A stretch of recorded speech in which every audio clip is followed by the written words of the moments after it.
Right. Had they known, they could have gone and did Flight 93 kind of thing, what they did, and things would have been fine. But it was people were lulled into a sort of a false sense of security because hijackings weren't that bad at that point.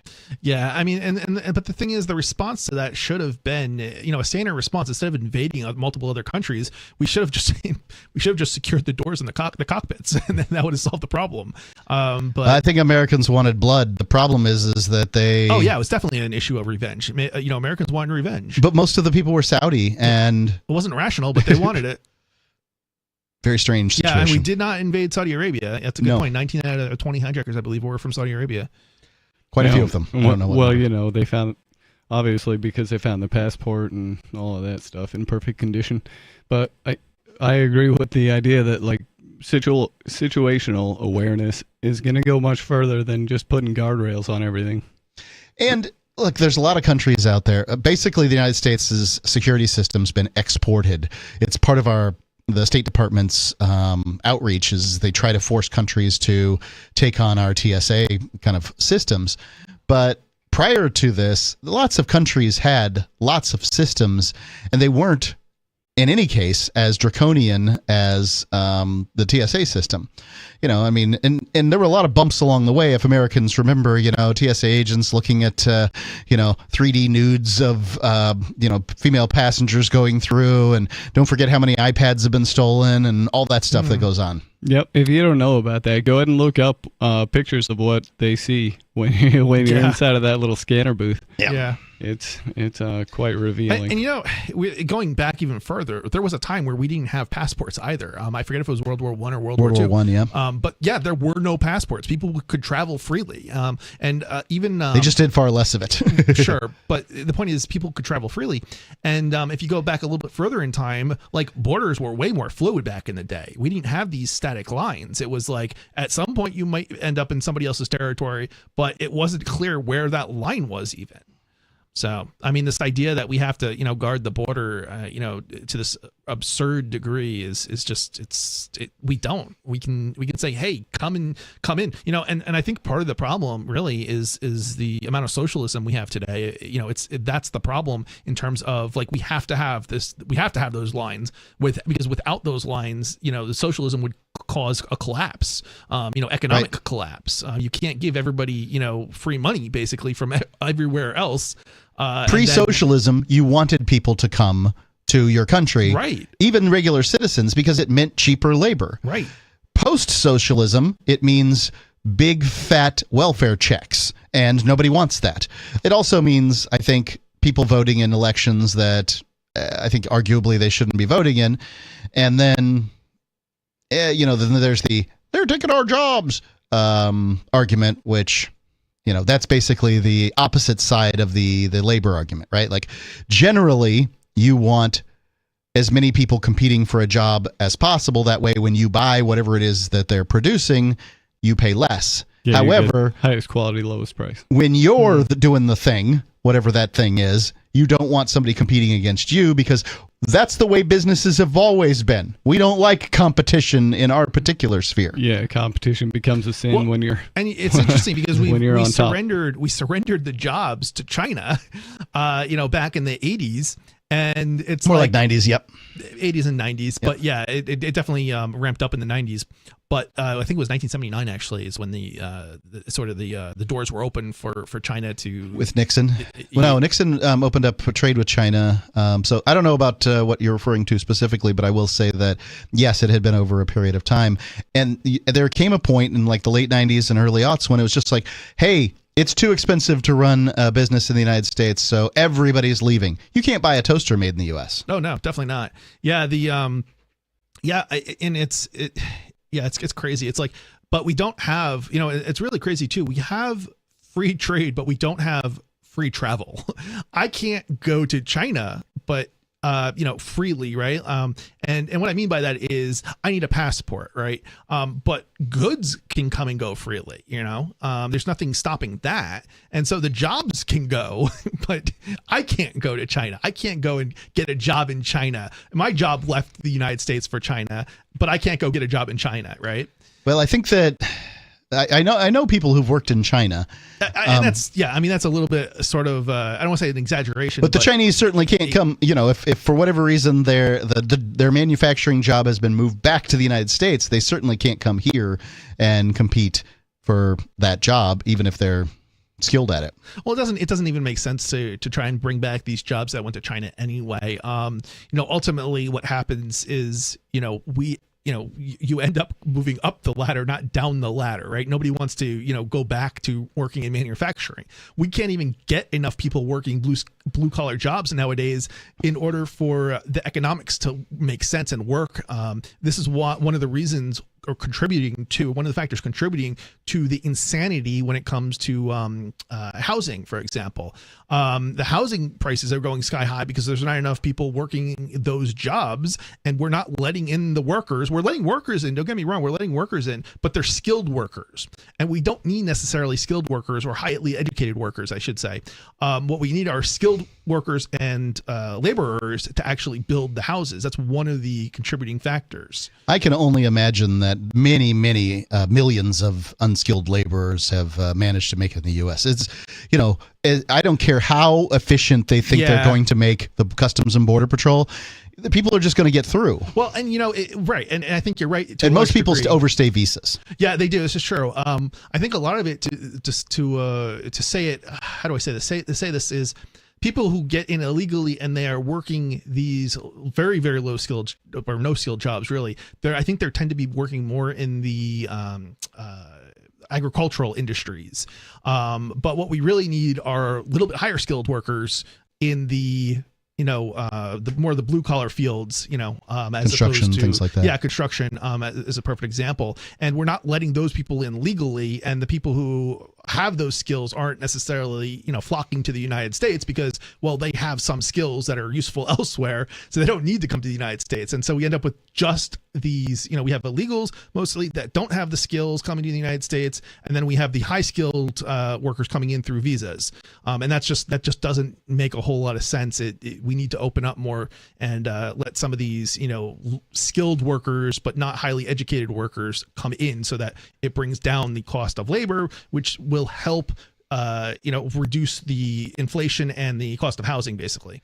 I think that the U.S. probably has a lot of people of all levels attempting to work, sort of under the table and things like that. And that's really the difficult part of it is that you make these people who, in the same situation, you would do the same thing, right? Like if I was born in Honduras, you better believe I would do my very best to get to the United States so I can provide for my family the best I can do that. Yep. And anybody who's doing what's right, because I would consider that right, you shouldn't be disincentivizing. Now, also, those people shouldn't be having their hands out and asking for money, but I use this analogy, I've used it many times, and I think it's worth re-mentioning. If you're putting out a bowl of cat food every morning, and then you get mad at the stray cats that come by and eat, or the raccoons or whomever eats your cat food, the problem isn't the raccoons or the stray cats, it's your crazy butt, right? Yeah. Like you're absolutely insane for putting this cat food out every morning and then being like, I don't want the stray cats to eat it. Yep. That's nuts. Imagine that. People follow incentives. Yeah. That's a crazy it's precisely idea. what they will do. Yeah. I am what also shocks me is the absolute insanity of it too. You've got the left saying open the door, but then they actually get elected, and it's like, oh, I didn't mean that. I didn't actually they don't mean actually open the do door. it. No, they don't open the door. And then you got the right who's like being all racist and like they're fearful for their jobs, but they're not actually losing their jobs. And it's like they won't even work those jobs. Yeah. The left doesn't believe in open immigration by any stretch of the imagination. All they believe in is more Democrat voters. That's all they believe in. The left and the right, they're one and the same. They're one and the same. Well, I don't know if I agree with that entirely, but to a large degree. I always got to add that in there, to a large degree. Yep.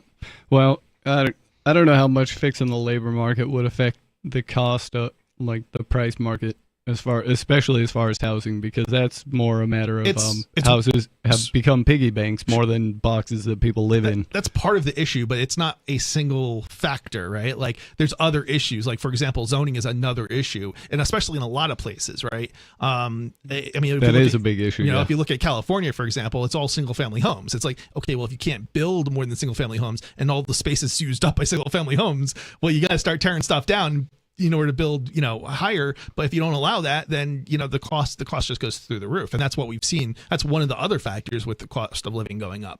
Yep. Well, let's get back into this story a little bit. Yeah, we're good at getting off on a tangent. That's what we do here at Free Talk.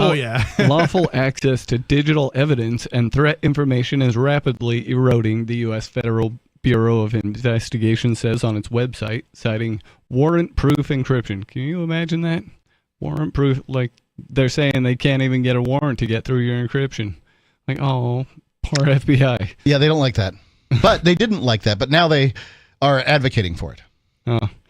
Apple has long said it would never build a so-called backdoor into its encrypted services or devices because once one is created, it could be exploited by hackers in addition to government sentiment echoed by security experts.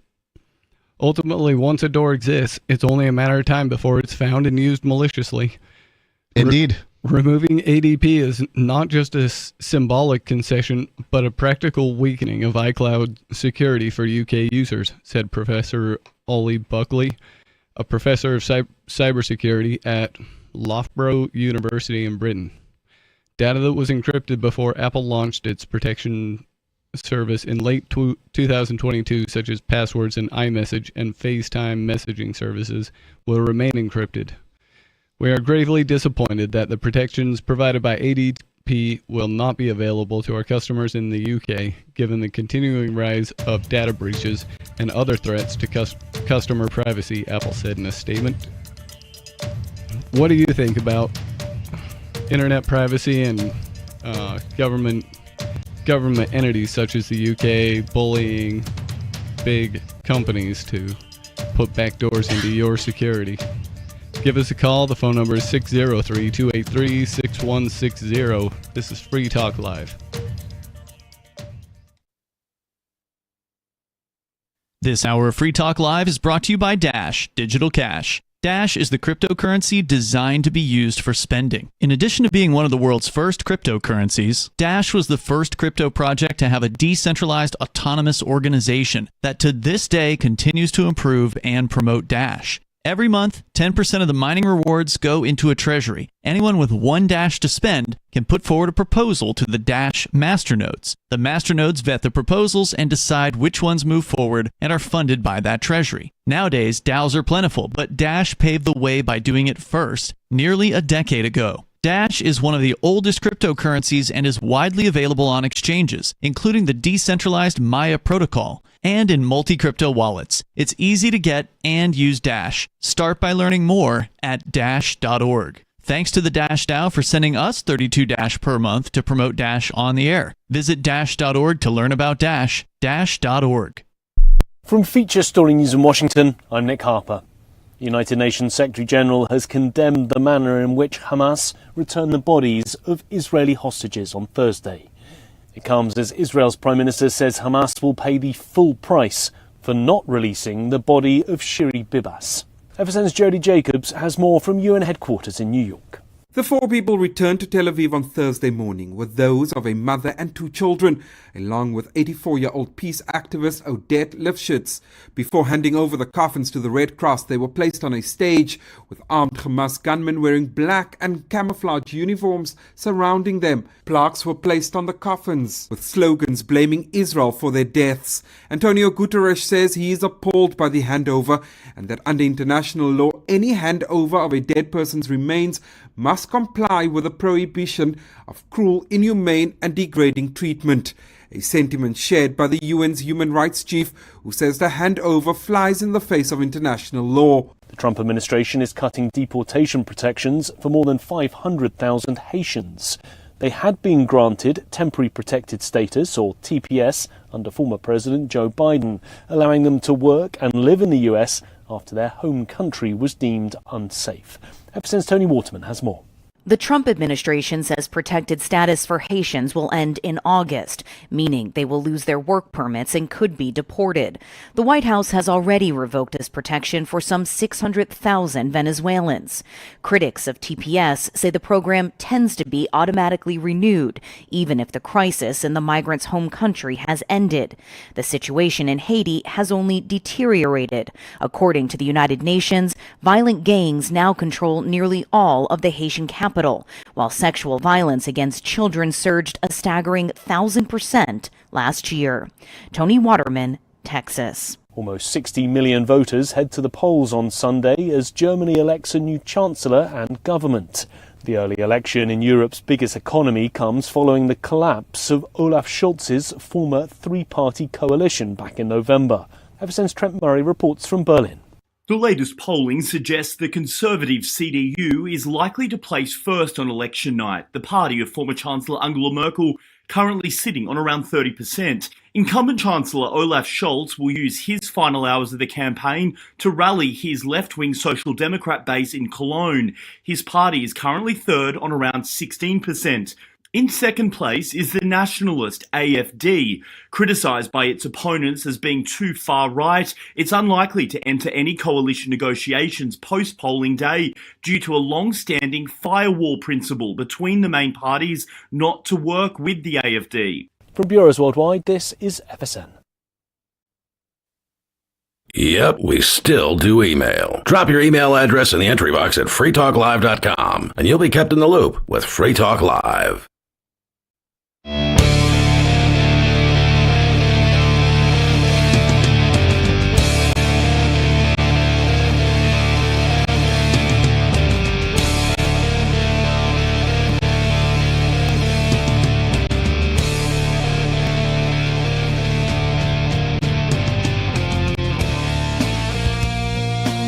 This is Free Talk Live. It's talk radio that you control. 603-283-6160 is the phone number to call if you want to get on the air with us and let us and about almost a couple hundred other stations on the radio. Let us know what you're thinking about tonight. Free Talk Live is brought to you by LibertyMinded.com. Official Free Talk Live gear like t-shirts and hoodies are available at LibertyMinded.com. Plus, you'll find a unique collection of cool and funny Liberty-oriented clothing at LibertyMinded.com. That's LibertyMinded.com. In the studio tonight, you've got Stu. Mr. Penguin. And Mark. Previously, we were talking about... freedom. Yeah. In this case... or anti-freedom. Internet freedom. In the case of having end-to-end encryption, which the UK is not a fan of and has forced Apple to stop using a security protocol. Yeah, I found it to be the strangest thing when the FBI about 6 months ago told Americans to begin using encrypted services like, and they mentioned WhatsApp specifically. It wasn't just encryption, it was end-to-end encryption. That was the hilarious part. And it's like the very thing that they've been attacking for the last couple of decades. And I've heard throughout the years that WhatsApp is a secure messaging platform that is ended in what's that? It's not. Well, if the FBI is recommending it while recommending using end-to-end encryption, and it's not, then they're just letting the Chinese go. Like I can't imagine that Facebook isn't compromised by the Chinese in whatever way every other business. What is there to compromise with Facebook? It's all public for the most part, except I guess. Well, you can't see my message to you on Facebook. Well, you can. You just have to wait a couple of years for them to delete the whole database. But I mean, if they can get all this information, they can use AI, then they can make a profile on every American citizen, and it seems like that's what they want to do. Yeah, and it seems like even in a lot of cases where you have things like end-to-end encryption, they can just kind of fill in the blanks with a lot of other information that they scoop up, because if you're really going through enough protocols to make yourself, internet sneaky, or, like pretty hard to see, then that's a lot of work. And then whoever you're talking to has to also be following correct protocols, or they're going to give up, the information on their end. So, so to me, a lot of this stuff that's built in is really, it's kind of necessary because people aren't tech savvy enough to go through all these protocols to make their stuff, private. Well, and the interesting you're saying the thing about this is that it's the masses that this is protecting people against, that what Apple has implemented. It's not the criminals. The criminals can do this with or without Apple, right? Right. Yep. I guess that's true. Right now, we're going to go to the phones. We've got an unscreened caller. You're on the air. What's on your mind? Yeah, you guys were talking about security and encryption and so on and so forth. And I've been preaching that for years. And what everybody should do is have a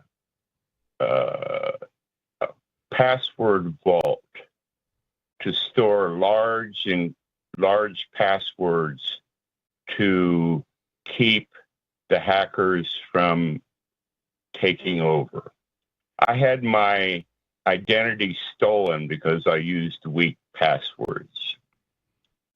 Yep. And I just wanted to let people know that they're using a password vault like LastPass. SafePass. Yep. LastPass is probably the most famous of them. I use one called Bitwarden. It was supposed to be open source at one point. I'm not sure if that's a true statement. Chris, you are a resident security expert. What do you think about these password vaults? Yeah, I'm not a fan of them, to be honest. However, I think there probably is a place for them nonetheless. What are the problems? What don't you like about them? Well, yeah. It's some of the software is really poorly written, for one. Okay. And once they have access to one password, they have access to all your passwords, right? Versus if you have a unique password on each website, at least each website that's got any value to you, they won't necessarily, just because they have access to your computer doesn't necessarily mean they have access to everything. Right. Before these password vaults, they kind of... Caller, go ahead. That should be your strongest password, is the master password to your vault. Sure. Yeah, I mean, so and this is kind of the point that I'm making, right? Like, if you use strong passwords on these sites that matter and you're entering them one at a time, like you probably should be, you don't necessarily need a strong master password to protect all your passwords, because if that master password is broken, well, then they have access to all your other passwords anyway. But let's think about this for a moment a little bit further, because the reality is most people are not going to be using strong passwords, and a password vault probably is better than, using weak passwords. So all it takes is lowercase, uppercase, numbers, and 20 characters. And if you keep that in mind, you cannot or hardly will ever get cracked. Well, hold on a second. So, like I said before, the software is poorly written in most cases, and I cannot off the top of my head tell you what the story is, but search for I think it's LastPass and broken or something like that, and you'll probably come up with this story. Actually, it's probably not even gonna be that old, where it was the software itself was compromised.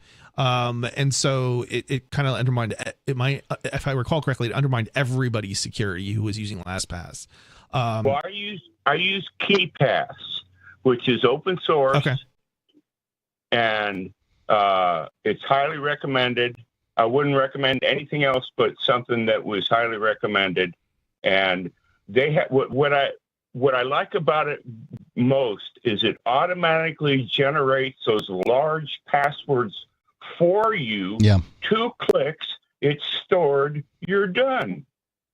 Yep, these things are nice, and they make things convenient. And they're probably good enough security for what most people are doing in their daily lives on their computers.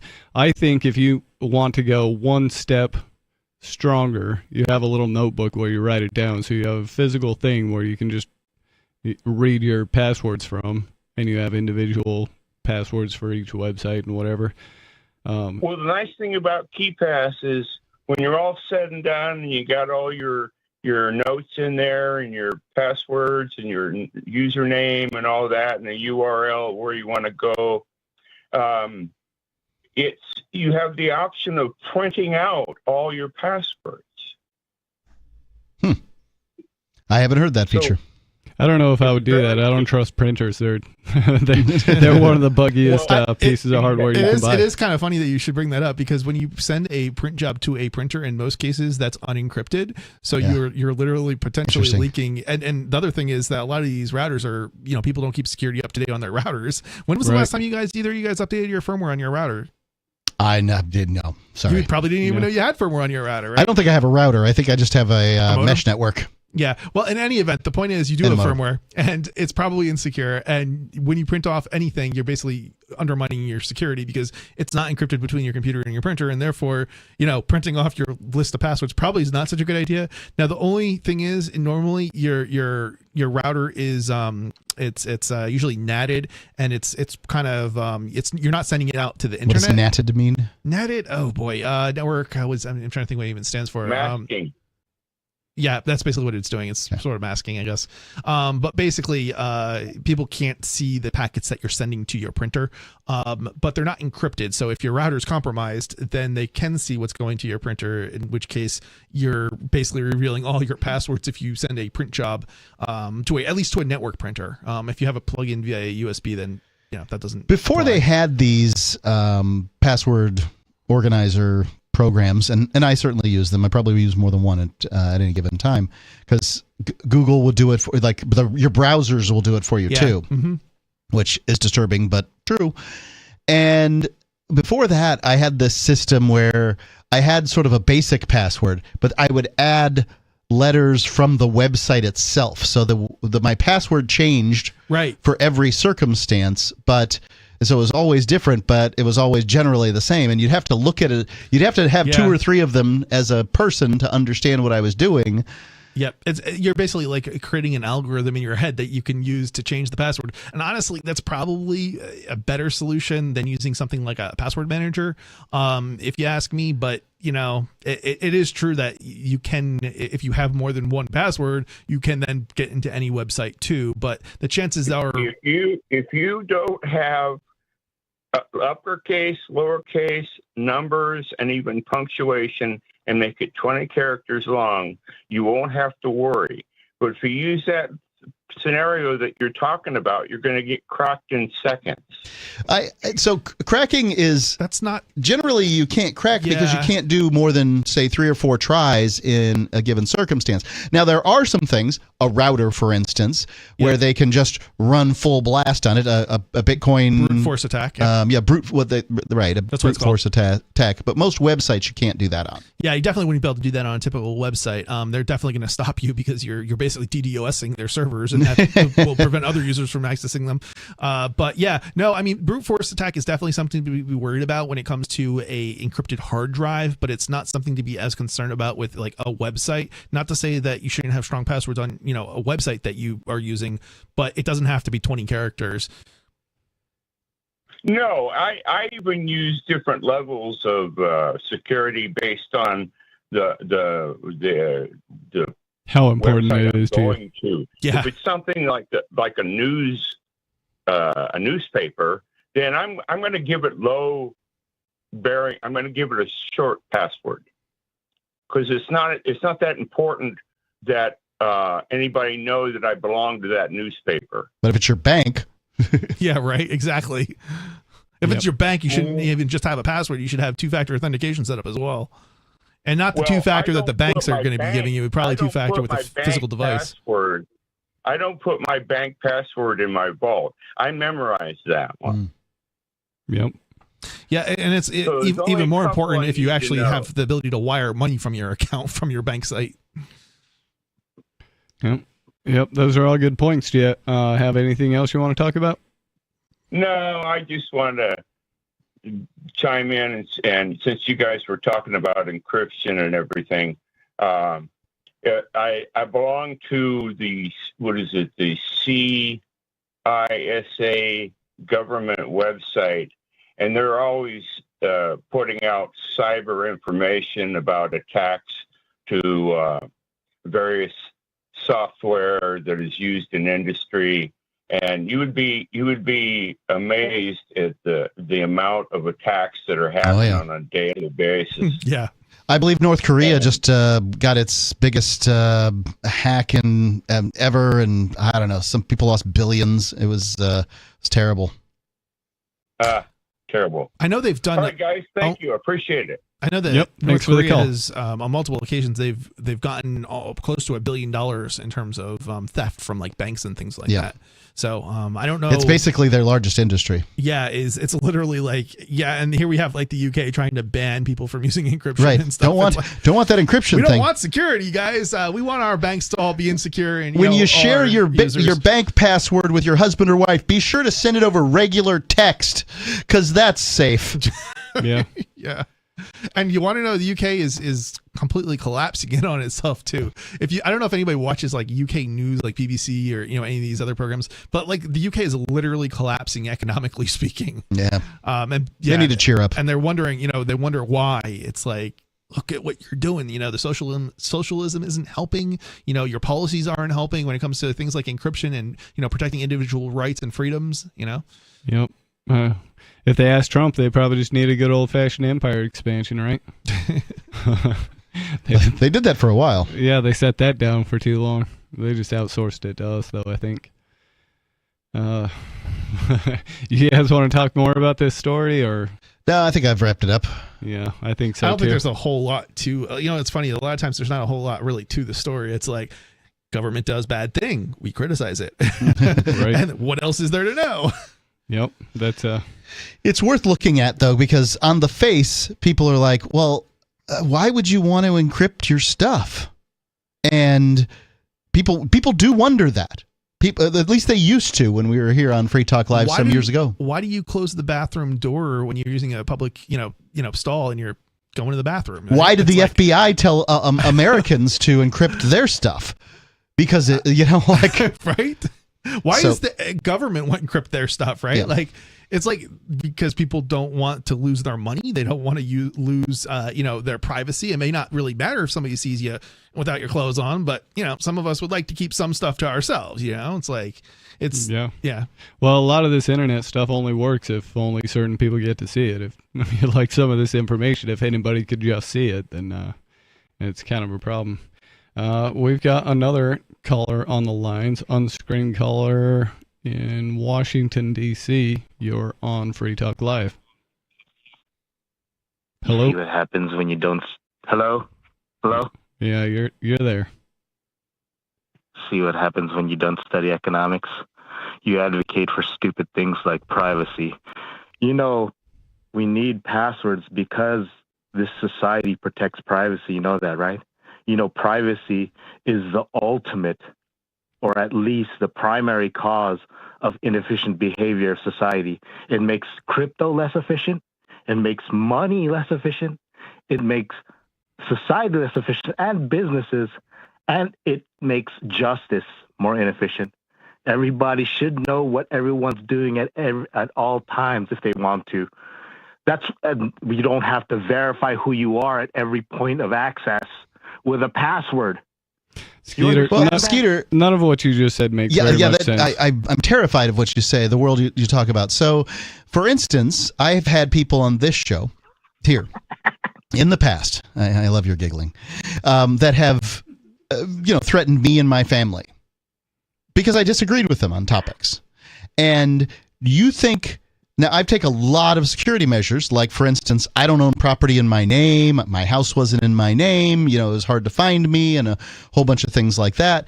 But I've had lunatics go so far as to threaten to burn my 7-year-old child alive in that home. And you think I should share the information of where I live with these kooks? They wouldn't threaten you in the first place if there was no privacy. They wouldn't threaten you. They just go do it. Yeah, that's way better. They couldn't. This is just way well, better. That's probably more efficient if you ask Skeeter, right? Because more efficient. he's saying that it's Hold on. First off, It's the primary cause of inefficiency. I would love to hear what his privacy. explanation is because he sounds insane. Go ahead, Skeeter. Go ahead. First off, most threats happen under anonymity. Second of all, if you're tracked everywhere you go, you couldn't get away with a crime, and everybody would know. Everybody would know what happened to you, what you did to him, and everybody. So would be I hate the second use of the second person here. So you're saying that the person, because the threatener would be tracked, that they wouldn't do what they were going to do. You know that there are people in prison right now that have shot politicians and other celebrities right out in public. They didn't seem to care about the consequences, right? Yeah, they did. Yeah, they did. I bet you at least 90% of them thought they could at least try to get away with it. There was a possibility of getting away. That's why they attempted to. I think they're crazy. I think that Mangione guy knew he was on camera when he did his shooting. Oh yeah, I don't know. Yeah. Well, he might have known he was staked on out the camera. area It was pretty in well. New York City, man. They saw cameras on every block. Would you stop arguing from exceptions, right? Exceptions? You're talking about burning my 7-year-old kid alive. Screw you and your stupid exceptions. Who? No, who did that? Well, you want the person's name? I'm not gonna call forth ghosts that are now lying dormant. Skeeter, listen, man. And by the way, I couldn't get the FBI to do anything about it. So, you know, this world where everything works perfectly, I'm not entirely sure is that great. Yeah, the FBI generally won't go after cases that are less than a handful of millions of dollars. Like, so unless you've got some sort of economic, at least with the economic cases, you know, you could do a couple $1 million worth of fraud, like interstate, right? Which is what they're supposed to be going after, and they won't do a thing. Yep. Well, I don't know about the economic value, but they had gone after somebody who threatened. Probably isn't considered to them to be worth more than $1 million. Who's the economic wise? It probably Ben Shapiro. That same week that I reported it, Ben Shapiro's had a stalker that they went after. So I think that it was specifically that he didn't like that. You know, the Boston field office doesn't like Free Talk Live. Yep, that makes sense. I think we know that for a fact. That's what that is what I'm positing is the reason. I mean, isn't the guy who's behind it like literally been going after us for 2 decades? That's in charge there now. Yep. Yeah. And and this guy didn't make threats under anonymity. Like everybody knew exactly who the guy was. And it's true. And I really want to see if Skeeter can make any kind of an explanation as to how privacy causes inefficiency. And to me, it sounds like he's arguing that. Well, he's kind of right. I mean, it does make the government's job harder, so they have to spend more money in order to. To me, it sounds like go after people. Like he's saying that a ruler from on high ought to set each of us to a task and make sure we do it as efficiently as possible. Central planned economies. This is the evolution of economics. So that we have maximum efficiency, and you can't have that without privacy. Yeah, here's the thing, though. Like sometimes things don't need to be efficient and should not be efficient. Well, it turns out when you force people to do something they don't want to do, they're not going to do it efficiently. And that was the problem they found with slavery in the first place. Is that yeah, that's true. People would just work harder if they were getting a wage instead of just 3 meals or whatever it was. And they get to sleep in the shack out back. So then don't forget the slave revolts that killed people. Yeah. Right. Well, those were a big problem too. They're a big problem. Skeeter, can you explain to me how privacy causes inefficiency? Yeah. First off, it makes the justice system less efficient with when you have privacy, and it not only doesn't it not make the government's job harder, right? It gives the government a job. Without privacy, the free market would take over the justice system because you could not steal. Well, you could not spend money if you're unproductive, right? Let's get that straight. Theft in some cases might be okay, but you could not spend money when everybody knows you're a thief. If the money system, So they would sort of track. They would track your money, and then you wouldn't be able to spend it because you have, say, marked bills or the digital equivalent. Skeeter, I got a question for you. Okay, so let's say we ban privacy, right? Now, who's going to comply with those laws? The people who are law-abiding citizens, right? What about the criminals? Are the criminals going to abide by those laws? Yes. Why would they abide by those laws? Because of what Sal said, right? People act on incentives, right? When you ban privacy, right? Well, first off, understand one thing. Without government laws protecting your privacy, you could not protect your privacy. Why not? There's something called encryption. You don't need government for that. Yeah, I've been using encryption for a long time. Yeah. Because as someone... I've been using encryption longer than the government has known it existed. So imagine this. You don't have to ask your government to use it. Right. Just go, instead of interrupting you, listen to this thought experiment, right? Now, if you get rid of all privacy laws that punish people for stealing your information, even if you take measures to hide your information with encryption and privacy and passwords and all that stuff, as soon as one person steals it from you, it's not illegal to disseminate that information. So once one person does that, you wasted your money. Yeah, I'm not sure about that. That's why it's untenable without government laws protecting it. And you should not advocate for it because it makes everybody more efficient. When everybody has more information to start a business, you can gather stats, you can understand the demand better, you can understand even psychological issues or sicknesses with everybody. You can understand. Everybody. I see the value in information being free, Skeeter. What my concern is that you want all information free, known to the public. And like my social security number doesn't seem like something I want to share. Yep, there are certain things that I do not want the entire world to know about. I'm going to continue to using Skeeter. the bathroom stall door when I go to the bathroom in public. Yep, that's one good example. What do you think about privacy? Is it causing a problem with efficiency? Give us a call here at 603-283-6160. It's Free Talk Live.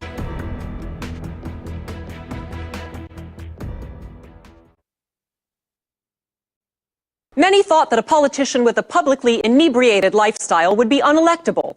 But Dave Tillis has proved them wrong, winning over voters by loudly rambling on about issues they care about. Everybody's got to know that drugs are Americans, and we love America, and we want to make it awesome. Oh my God, let's do this. Let's be a senator. I love you guys.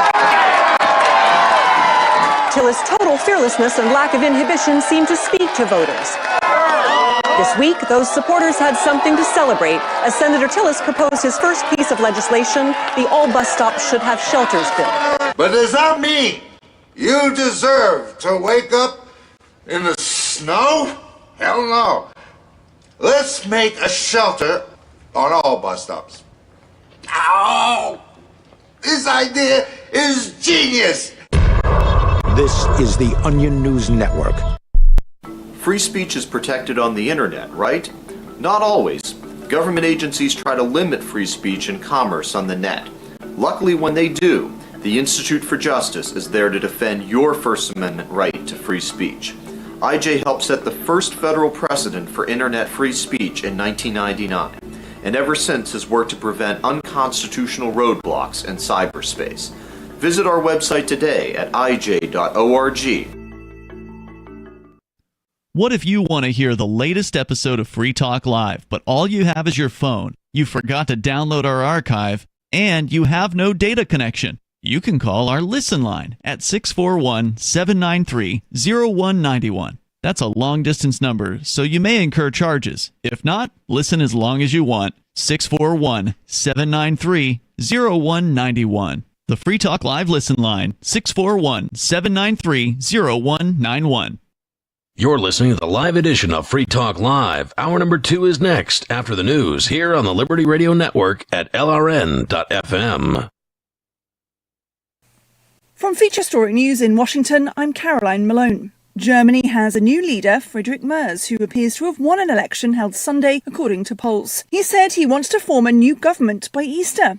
Merz is from a moderate conservative group, but he'd need one or more partners if he wants to get a parliamentary majority. Trent Murray reports. It is a historic night. We are starting to see some very clear vote counts and projections being made. Friedrich Merz, the opposition leader, has claimed victory and is on course to place first in this election, well ahead of his nearest opponents. He will enter coalition negotiations now. But of course, the flip side of that is the incumbent Chancellor, Olaf Scholz, has not had a great night. His centre-left Social Democrat Party has suffered its worst result in post-war history here in Germany.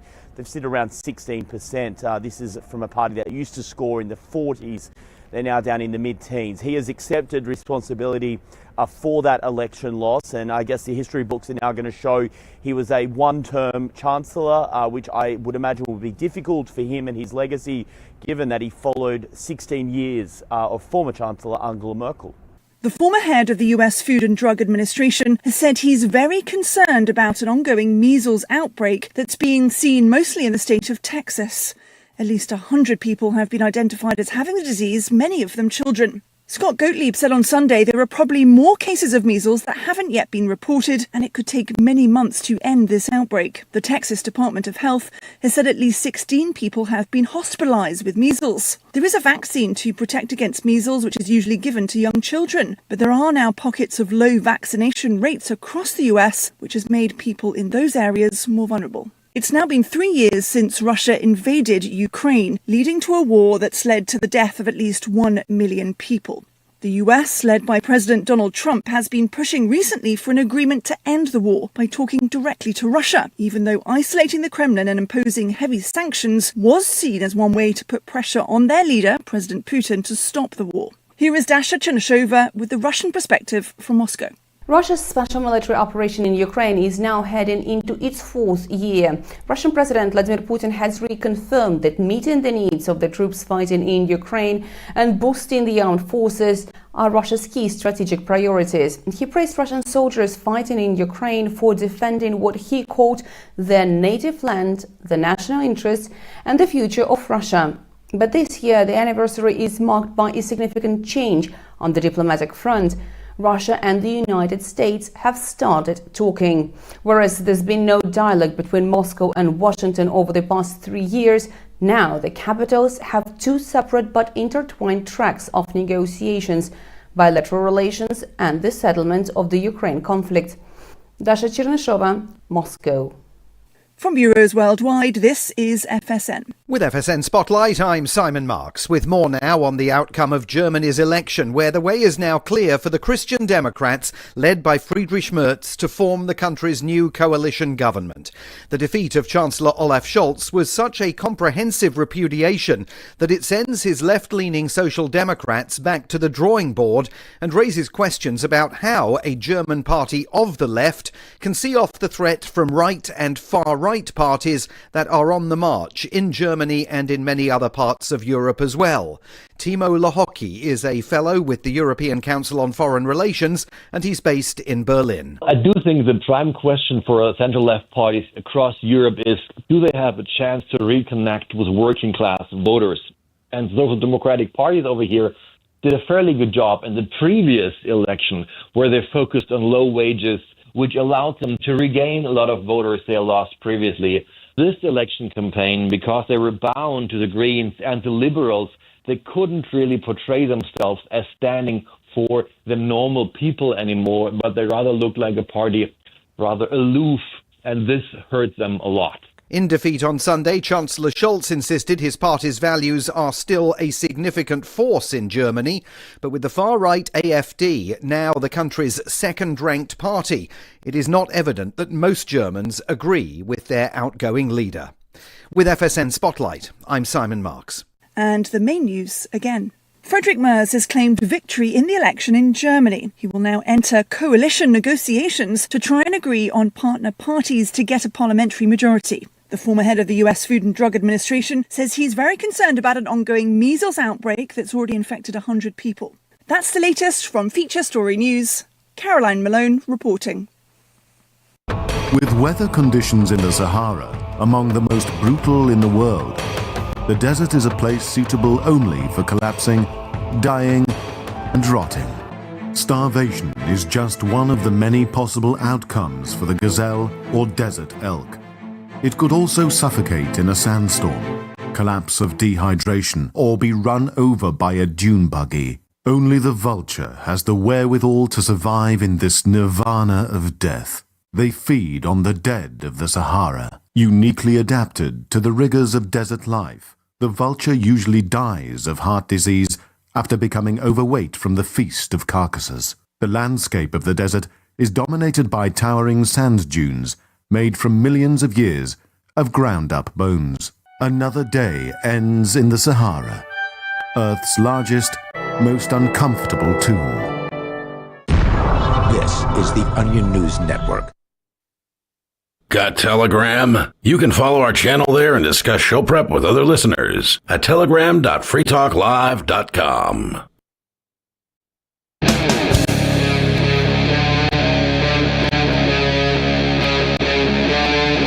Free Talk Live.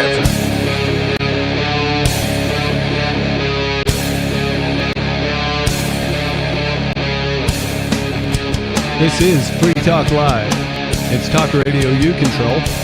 You can give us a call and get your thoughts on the air. It's 603-283-6160 to call us. I'd like to thank Bradley for being an amplifier with us here at Free Talk Live. That means that Bradley went to amps.freetalklive.com and signed up to support the show. AMPS stands for Advertise, Market, Promote, and Support. Thanks again to Bradley and everyone who supports us. Again, that's amps.freetalklive.com if you'd like to check out the perks and benefits of becoming an amplifier. In the studio tonight, it's Stu, Mr. Penguin, and Mark Edge. Previously, we were talking about privacy, and Skeeter informed us that privacy is a threat to efficiency, so we couldn't figure out what that was all about, but maybe you have some insight as to what he was talking about and you want to give us a call.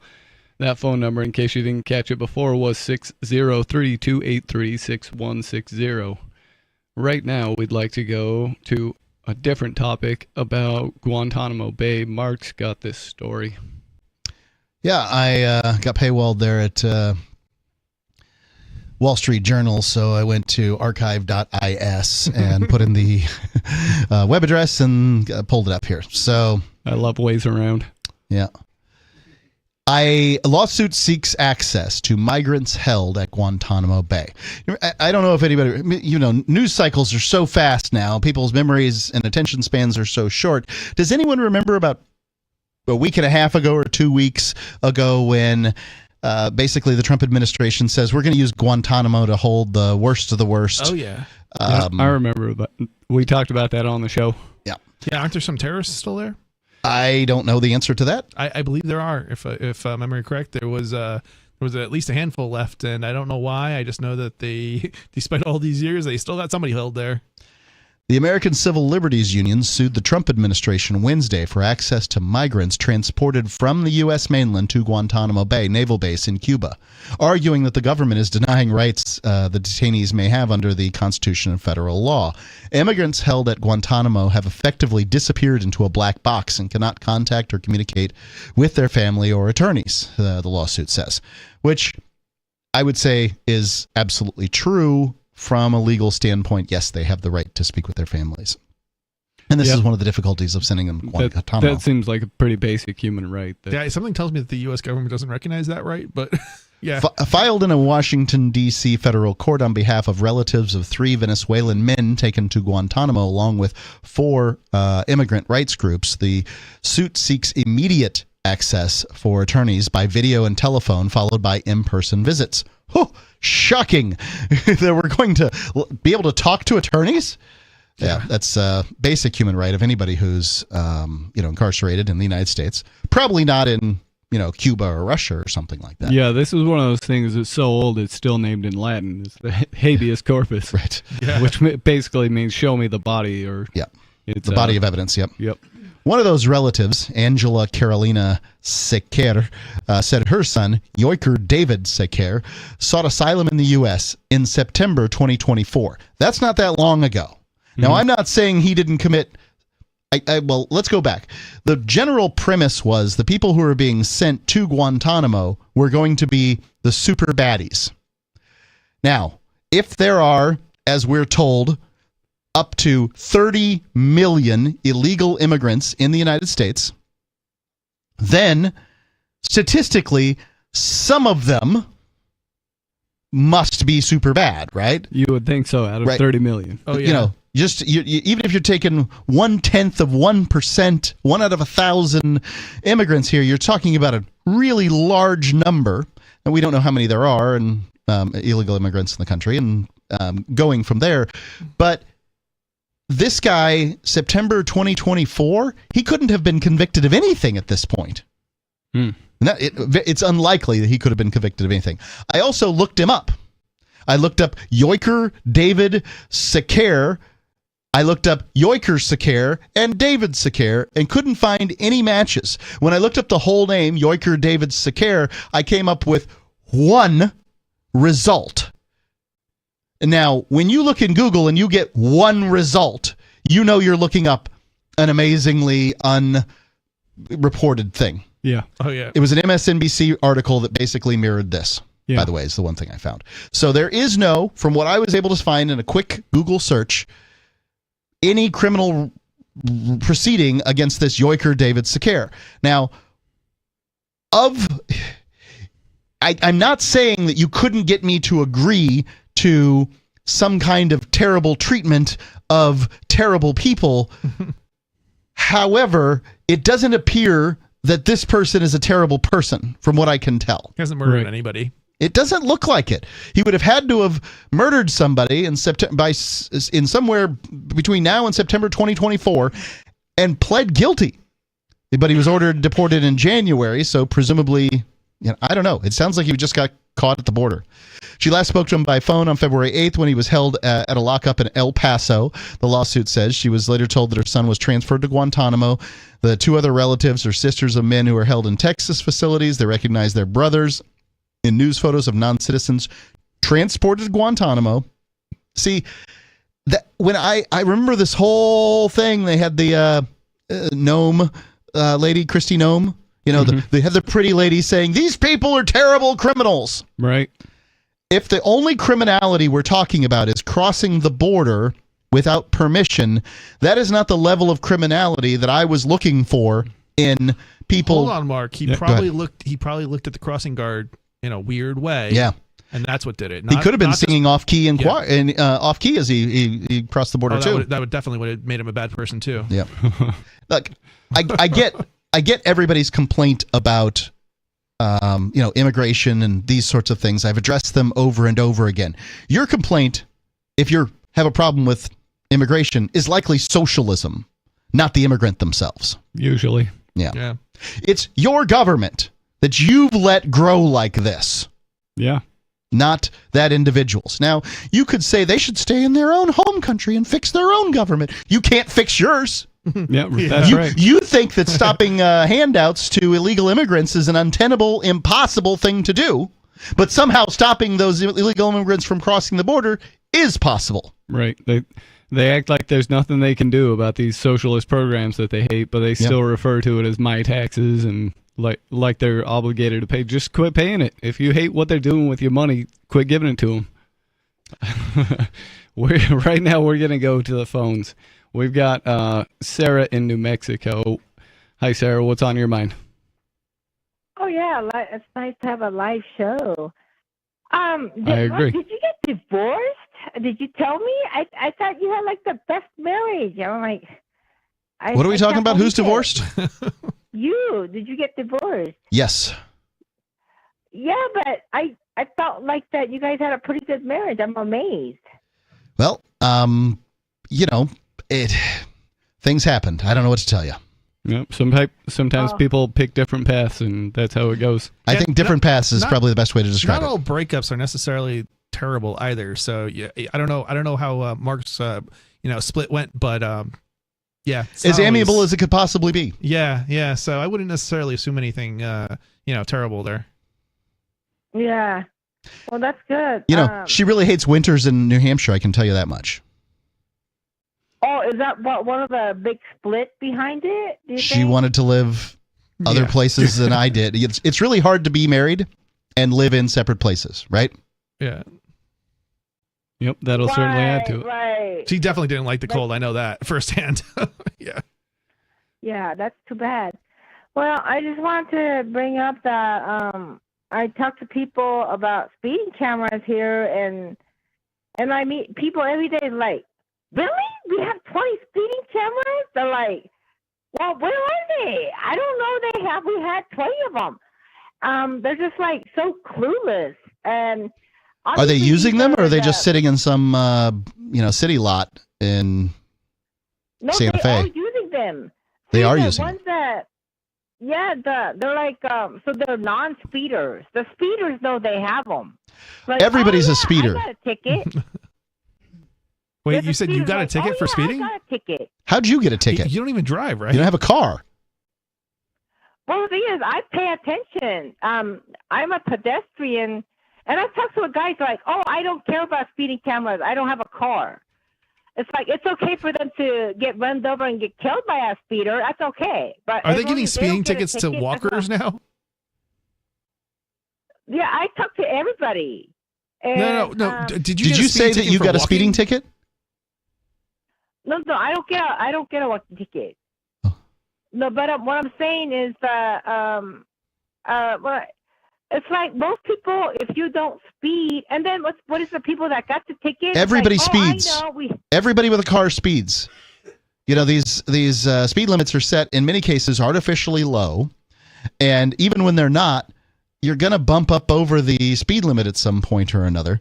I mean, but when I say everybody, I mean 99.9%. There's probably somebody out there that never, ever, ever speeds, and everybody on the road hates them. No, I don't believe that for a second.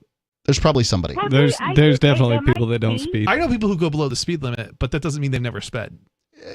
In what period of time, I guess, would be the question, right? Right. Yeah. My grandpa sped like maybe 4 times on accident. You know, Yeah, just in his life. Yeah, but that's still the problem is that he still sped, right? So saying that nobody ever speed, or yeah, I mean, yeah. I'm sure somebody has managed to do it at least one time in the world. Yeah, maybe the first time driver, and he's only been driving for 3 minutes. There's a list of these camera locations. It tells you exactly where they are, Sarah. Right. Did you Doesn't go that to make them the ineffective? Well, the whole thing is, I mean, are you really? Okay, there's 20 of them. So There's I can only 11 speed here- listed. The other 9 are probably broken. Probably. 20 of them, but the Yeah, thing broken is, not how in you your gonna favor speed? either. How can you turn it off? Like, I'll speed over here. I'll put speeding over here. I'll speed over here. I'll put speed. How can you do that all day long when you're driving? Think about it. That is not possible. What do you mean? You just wind up learning not to speed, period. That's the whole idea. Yeah, but that doesn't work. I mean, like, I am a committed speed limit driver. I believe in that. But I know I go over the speed limit accidentally because you're just not paying as close of attention. You know, oh, did the speed limit go down? Did it go up? If you go through some place you're not used to going through, you're going to go over that limit because you just don't know what it is. Some places it's 40, it should be 55.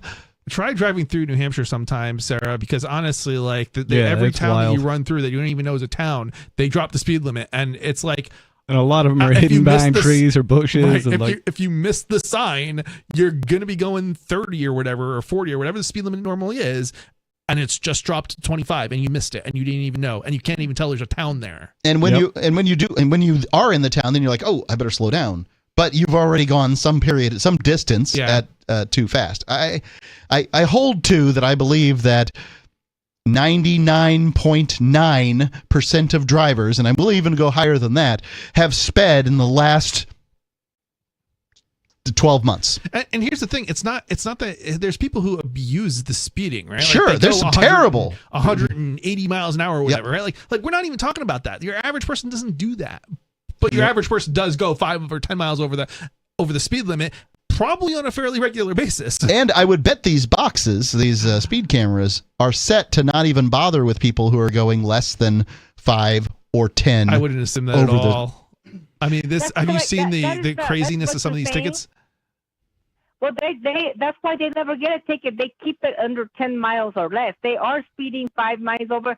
They get nailed if they're doing 10 miles or over, and then they get the ones that are doing 90, 80, 60 miles per hour. So those are the ones that gets the ticket. That in a lot of cases, do you know if these speed cameras are run by the governments in New Mexico, or if they're Sounds just a like it's private run by- company? Because a lot of times they're just contracted private companies that are like, yeah, Cassius, we'll take care of 20. We'll take this for a 20% cut, and then send you the rest. There, government. Yeah, it's more higher. It's a higher cut than that, but yeah, it's a county government project. it's probably more like 50% or something like that. They're probably losing money on it. Yeah, I'm sure. I'm sure there's But plenty it's of not- the fraud money and doesn't waste and abuse matter. going on. as far as the fatalities. That's a minor thing. People put the money where the Have money fatalities goes. gone down since these speed cameras have gotten in place? Well, That's correct. the program the high started in the fatality- fall. I don't know about the speed cameras, but the red light cameras result in more accidents than they're supposed to prevent accidents, but they don't. They actually cause more accidents to occur at like intersections and things when they have them. In many cases, you'll find that Yeah. people are slamming on their brakes for yellow lights because they don't want to get rear end crashes, and then they get rear-ended, and Yep. then there's a problem. Yeah, ends most up happening. places took down their red light cameras because they're just unsafe. Well, that's Chicago. Chicago, they don't want to hear it. So they tried to sue to get the red light cameras down.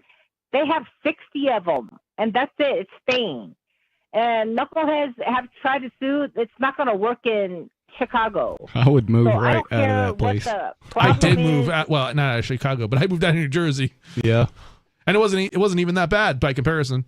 So it says it's only $100 fine or $25 and 4 hours of community service with Burnco Clean Team. Whoever that is, I'm sure They call that ambassadors downtown. They pick up the garbage. That's what they were trying to have the homeless people do. No, okay. So you That's a can't sweetheart pay program to for do the work. mayor's And niece. this is just a speeding camera. They see, Albuquerque people are too stupid to figure out how to do a red light camera. They understand speeding is just doing one thing. They get you for doing one thing. So that's why I think I'm not sure who's stupid. Is it the people in the cars, or the people who are putting up the cameras, or the people who are walking along next to them? Who's the stupid one here? the drivers. The drivers are stupid. Can't handle. And remind me, understand you're red not light a camera. driver, right? You do not have a vehicle. You do not drive. No, but I used to drive. She Well, I almost she get reminds me killed of by bad drivers. the whole licensing thing in the beginning, because in the beginning the non-drivers would attack the motor vehicle owners, the Luddites. It's literally this racist, biased. I don't know about racist, but bigoted, bigoted, I guess. Yeah, bigoted would be the more appropriate word. But that's how we actually got driver's licenses for cars, is because of the bigoted, people on their wagons and horses. They didn't like the motor vehicle drivers. Yeah, it's interesting. You don't need a license to drive a cart with a horse. Nope, and they're way more dangerous. Yeah. So is that the story behind it? I mean, but Yeah. how much damage could a horse? What are they doing? 10 miles, 5 They're miles per super hour, 3 dangerous. They miles get per hour? scared and they run off, and all sorts of. They're usually accidents scared. occur. They're usually dangerous to the driver and Yeah. certainly pedestrians. Yep. But not usually dangerous to cars.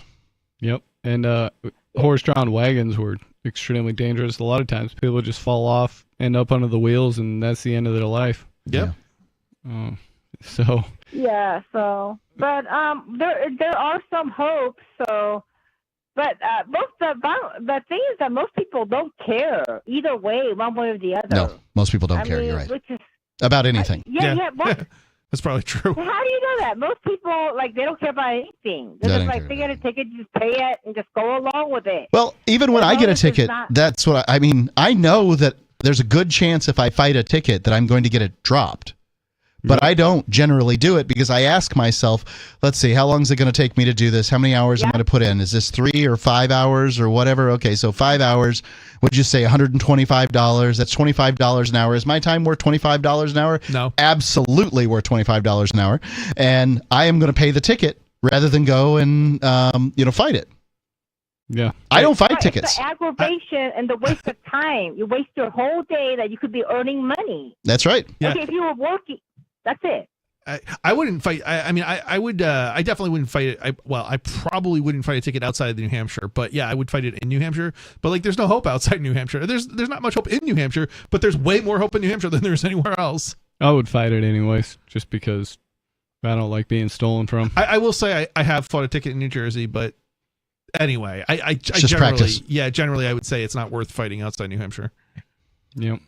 So I haven't gotten a after you ticket in fight it, 20 would you years. go back to speeding and get another ticket? I want to ask you. The No, guy I that just said, I just look at the list of where the cameras are and make sure I don't speed on those streets. I'm trying It's to not think if that I hard to figure ever out, Sarah. gotten a speeding ticket. Okay, well, you have a good night, and I was so happy that you were like a happy husband and a dad. Well, it's and not like this everything, is and I'm a just really terrible bummed thing. I out. see my I see Laura regularly. I see Jack regularly. It's just That's how things went. Yep. Thanks for the. It's not. You could see them like once a month or something, whenever you want to, or. I visit down in Florida. Yep, pretty much Oh, whenever he wants.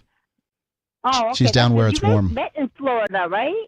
Yes. Isn't that where you guys met? Oh, okay. Oh boy. Yeah, they're still friends. Everything's okay, Sarah. Thanks for the call. We've got another caller on the line. Unscreened caller in Ohio. You're on the air. Yes. Yes, hi. Hi. I forgot that lady existed. Yeah, anyway, Sarah's a mainstay. Yeah. I used to listen to the show years ago, but notwithstanding, I'll get into what I was called about. I share your sentiments, Mark, when it comes to the idea of immigrants being held at Guantanamo Bay. It's an absolute travesty, but I wanted to touch upon a comment you made near the end of there, which was that people are not angry at immigrants so much, but they're angry at socialism. I'm curious as to what role workplace democracy plays in this picture. Could you kind of delineate on that? What do you mean workplace democracy? What do you mean when you say that? Socialism is the theory of workplace democracy. Basically, when a collective, be it a government or some sort of cooperative, is in charge of the means of production in a workplace. Okay. So, So when you said the socialism- terminology I'm using is state ownership of the means of production, is how I'm defining socialism in this circumstance. And what I mean to say is that the government claims to own you and your property. Thus, it claims to own the means of production. So what I'm referring to is the, welfare payments that are paid to illegal immigrants, whatever ways they manage to get money from the taxpayer or taxpayer money and use it as a non-citizen. I think that that's what many Americans are upset about. They're upset that their jobs are being taken by immigrants. I argue against that point regularly, but as the case may be, I do think that it does seem very unfair to me, the people coming to this country, and presumably I don't think they vote, but let's say they did. If they did vote, they really shouldn't be, and they certainly shouldn't be taking payments from taxpayers. So that's what my point is. They don't take payments from taxpayers? No, absolutely not. Some of them do. The only sort of government assistance that is made available to individuals that are here that are undocumented, illegal, whatever you want to call them, is Medicaid, but only in instances of severe disaster. You're talking about the federal level. What about at the city level and the state level? Yep, there are plenty of programs. Hold on to him, please. If you'd like to hang on, we can bring you back after these announcements. This is Free Talk Live. Call us at 603-283-6160. It's Free Talk Live. New York City was...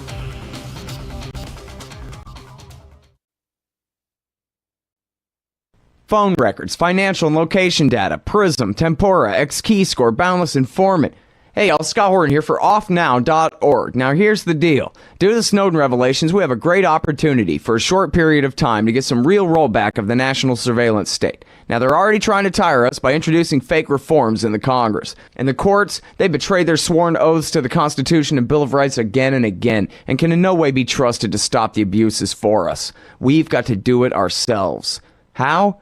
We nullify it at the state level. It's still not easy, but the Off Now project of the 10th Amendment Center has gotten off to a great start. I mean it. There's real reason to be optimistic here. They've gotten their model legislation introduced all over the place, in state after state. I've lost count, more than a dozen. You're always wondering, yeah, but what can we do? Here's something important, something that can work if we do the work. Get started cutting off the NSA support in your state. Go to offnow.org. From Feature Story News in Washington, I'm Nick Harper.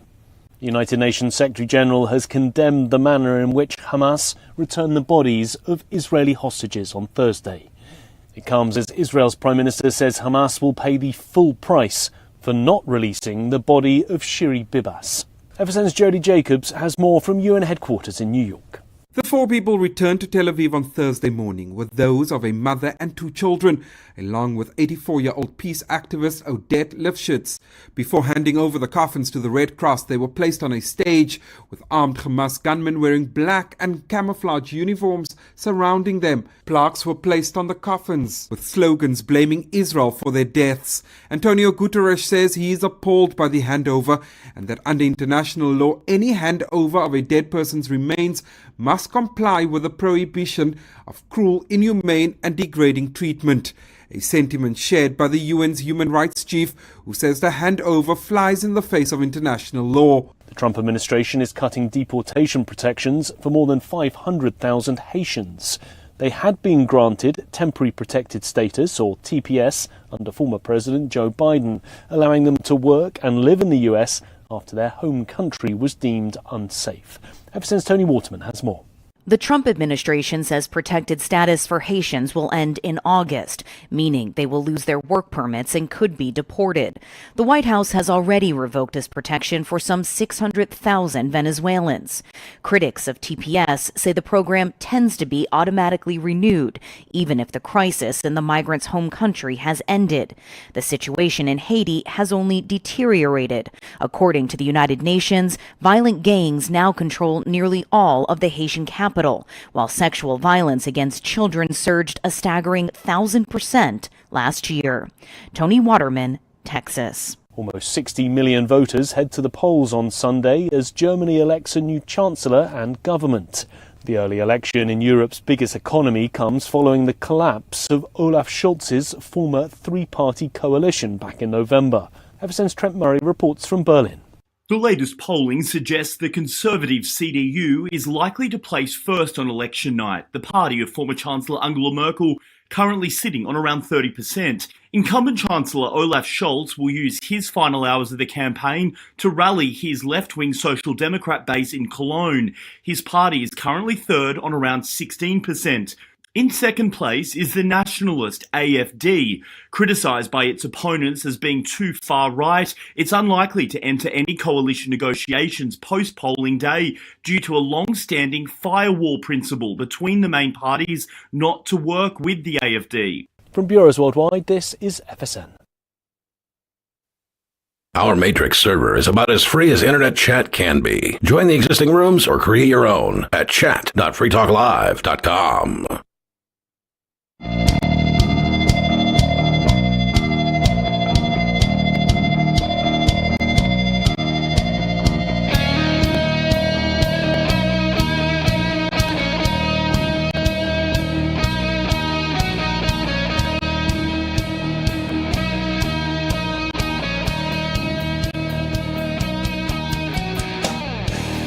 This is Free Talk Live. It's talk radio that you control. Give us a call, 603-283-6160. That's the phone number to give us a call in the studio and get your thoughts on the air. Are you tired of the oppressive rules and moderation of the big tech social media sites? Our Mastodon server at social.freetalklive.com can set you free. Mastodon is free, open source, decentralized, and federated. Multiple apps are available for iOS, Android, Windows, Mac, and Linux. Social.freetalklive. In the studio tonight, it's Stu, Mr. Penguin, and Mark Edge. And we have a caller on the line that we held over. Unnamed caller, definitely not from Ohio. Unnamed caller, definitely not from Ohio. Mark, it's Stefan. We talked so many years ago. Indeed. That's going on a decade It's my bear trap memory. Yeah, okay.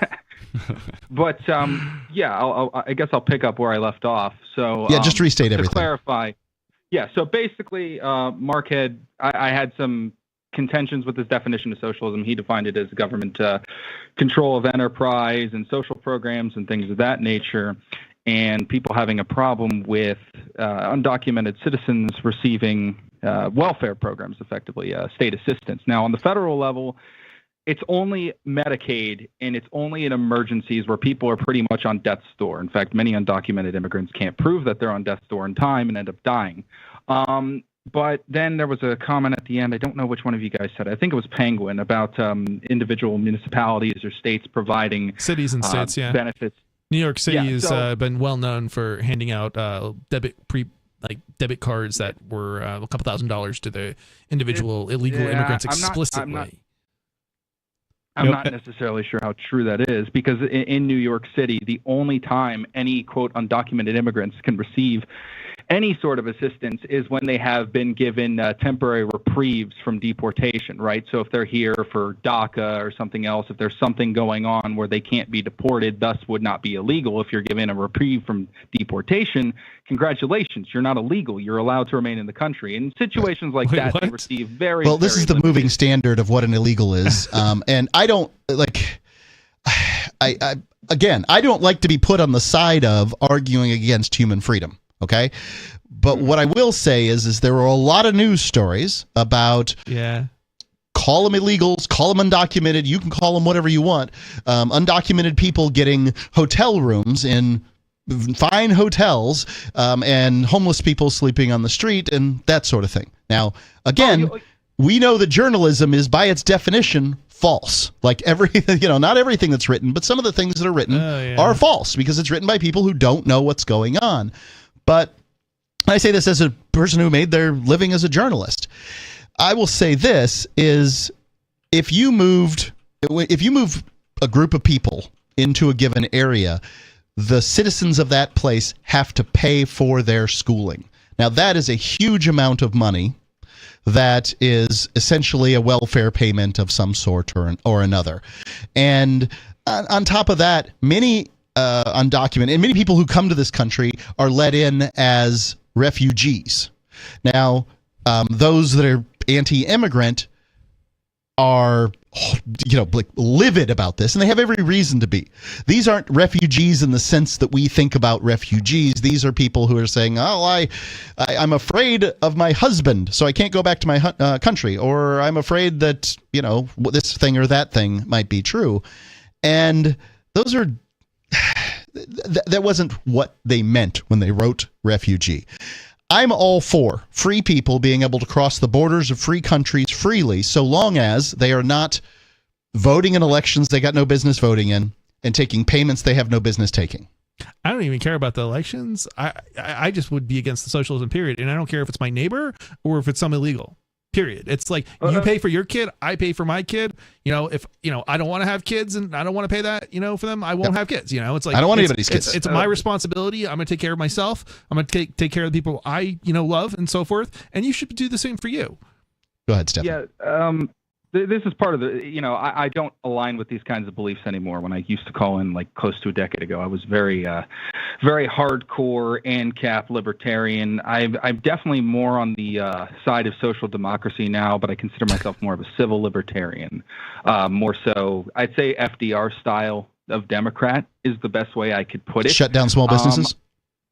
Absolutely not across the board. You see, this is why I say I'm more of a civil libertarian in ways, right? I do believe in capitalism, but I believe in state-regulated capitalism. But when I hear people say socialism every time they're referring to any sort of government program, it just sounds silly. Like I hear socialism is a redistribution of wealth scheme, and the left and the right both do it. That's not what socialism is. Socialism has to do with the workplace. It has to do more with enterprise. That's ridiculous. It's literally just another. It's not ridiculous. There are libertarian socialists. There are libertarian if socialists. Voluntarist, and this is the problem. Voluntary, it's not a problem. It's not anti. I hate socialism, but what I hate more is the People's Palestinian Front against socialism. Right? This parsing of terms. It's difficult because on one hand, I agree with you completely, Stefan. Call in, get a definition. Right? Like, what do you mean when you say socialism? Then the difficult part is, your definition of socialism versus my definition of socialism. Try doing talk radio and using everybody's terms. Good effing luck. It's just not going to happen. I'm sure, but again, this is not something that has any sort of contention amongst economists, right? Like the Mondragon Corporation in Spain is considered a socialist industry because it's a cooperative, right? I don't like, I've heard you call Social Security years ago, you called Social Security socialism. And honestly, I'm still trying to put those pieces together to how Social Security could be socialism. It literally has social in the name. How could you not? It's social insurance. It has nothing to do No, with it's a industry. scam. No, that's socialism. You're literally paying for people who your taxes. What's coming from your taxes is paying for the retirees today. It's not the money that they put into the scam originally. Damn right, and it's keeping 2/3 of the elderly out of poverty, and it is the most. There's nothing successful program wrong. in There's the nothing history of wrong the with world. voluntary Social Security. It's the problem is it's not voluntary. And that is probably a good thing, because if individuals are made to leave this choice, I'm sorry to tell you, yeah, it's smart to have a Roth Collapse. IRA. It's smart to have. If you gave people an smart to option, have a it would collapse. It would go away, and that would be a problem. And then Why we'd would it have be a problem? Even bigger problem. It would be a problem because here's the thing: a lot of people don't have the wherewithal or the smarts to save for their retirement. When they get to retirement age, what's And they'll going to pay for it happen later. is they're not gonna have Technocrats. any money. And then you are going to be paying for the social services such as police, fire department, etc. that is going to be keeping track of these people when they're inevitably going out committing crimes, being a nuisance, the same way that right now it costs more for a homeless person to be on the street than it costs to actually house them. Ask Finland. They solved the problem. Ask London. They solved the problem. I know what you're referencing. Everywhere has solved this problem. I don't think I think you have a point here in that it costs, especially in that it costs less to house people than it does to, throw them out or leave them on the street, right? The problem is that most of those problems could be solved by charity, and the thing that's stopping charity from solving those problems is literally government red tape. If the city doesn't allow us to build homeless shelters where they need to be built because, the neighbors don't like the fact that there's a homeless shelter living there, right next to them or whatever, you're going to end up having a higher cost. Yep. Yeah, it's more. So it's also more target so the real liability. issue.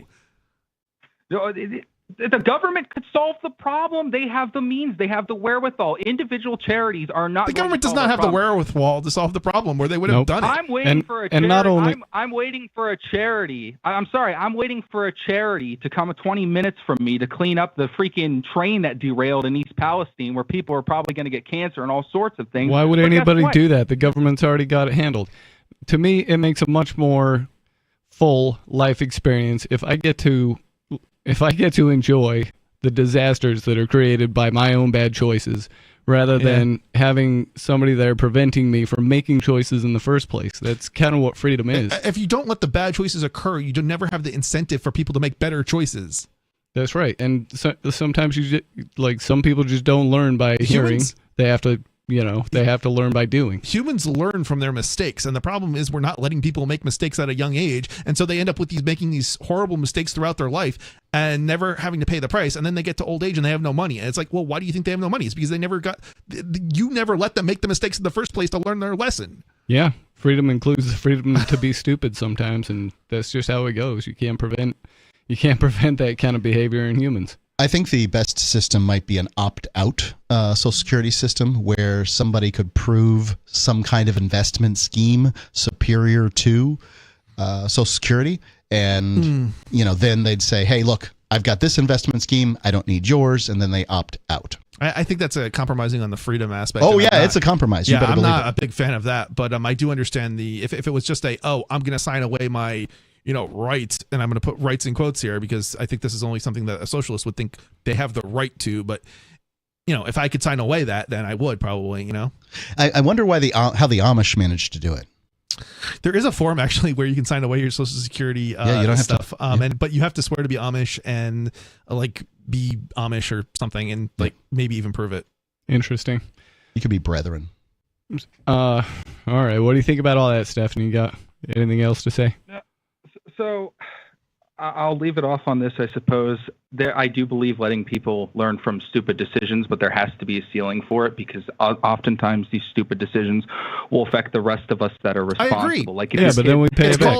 It's called charity. You're going to grab him. You're going to grab him if your kid goes to walk out in the street. If you don't, sorry, you're a dope.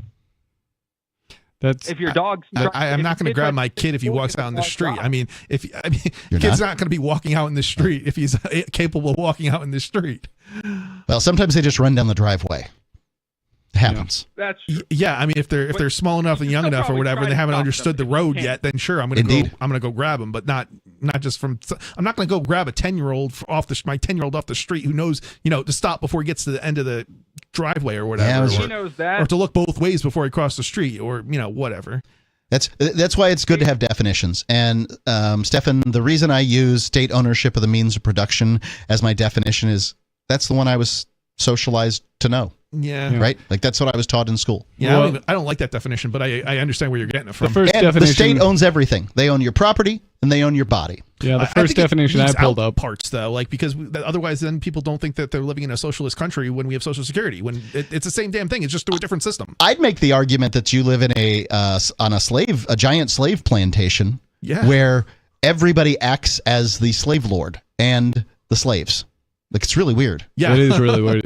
Self-enforced slavery is definitely what's going on here.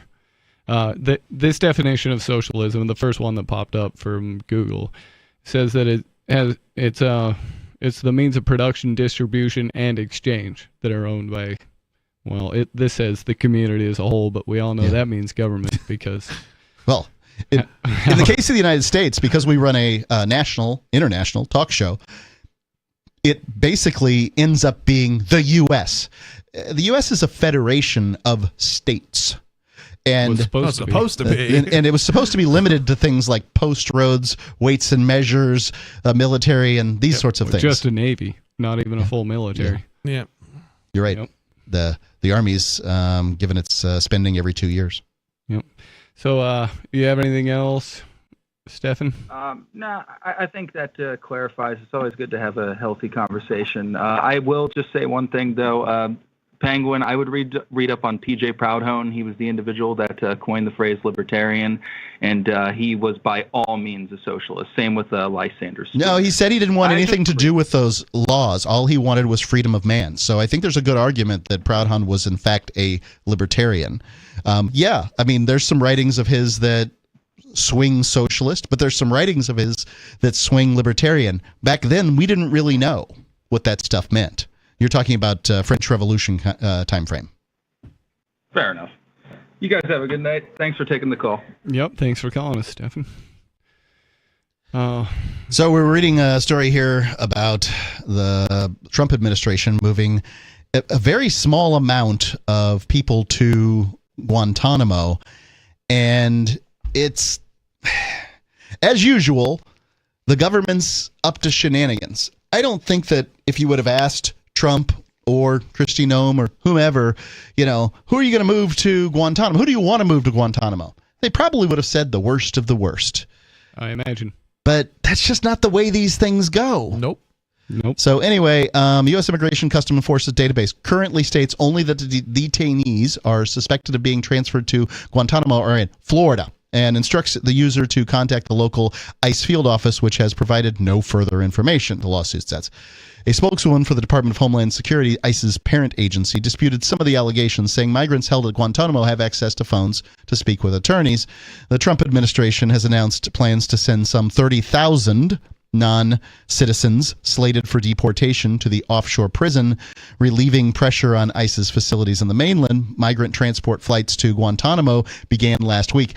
In what world is it cheaper to ship somebody to Guantanamo? This is a totally isolated. It's definitely not cheaper. Rather than building bigger facilities for ICE, if that's what you want to do.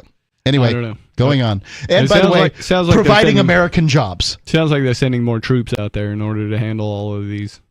Yeah, 30,000 people at Guantanamo sounds like an incredible number. I'd be interested in how they plan to do that. But anyway, this is the important part here. About 80 migrants have been transported to the base to date.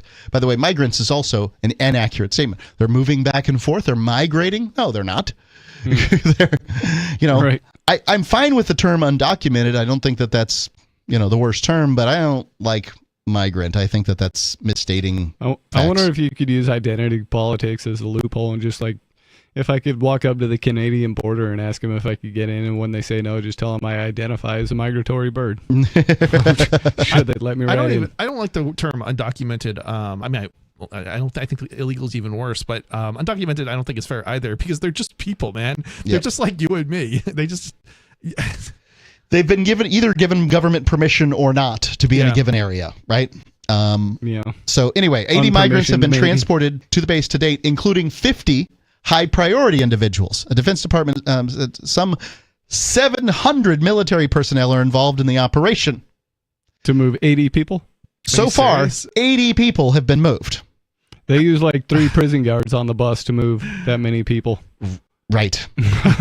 So wow. It sounds like, cheaper. And of the, by the way, 50 high priority individuals, that leaves 30 of these folks that they don't really know anything about. I think Trump has a point. I'm not a fan of Trump. I didn't vote for Trump either time.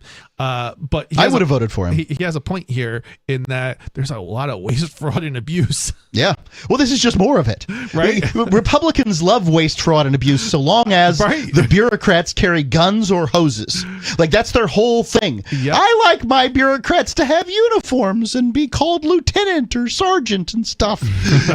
And the Democrats, of course, they want their bureaucrats to be called sunflower, and these kind of things. To wear ponchos. Look, it's the government. It's inefficient.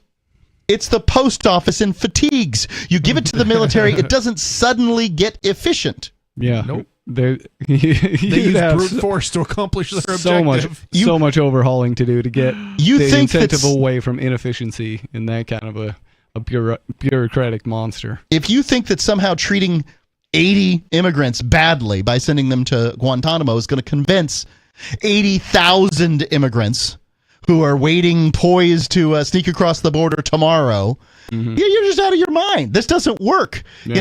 It just doesn't work. It hasn't worked in the prison system. It doesn't work. You can't disincentivize at a very low level.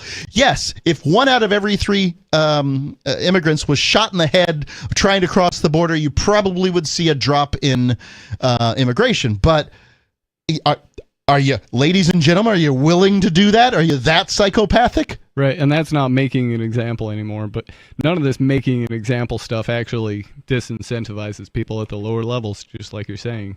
You're still going to do it. I don't understand how people can justify, like, let's say it was effective, right? Like what he was doing, right? Like what Trump was doing as far as stopping people from crossing the border. Look at how much it's costing us, like, individually, right? Like, well, just the cost of the Customs and Border Patrol, and don't forget the encroachment of the police state.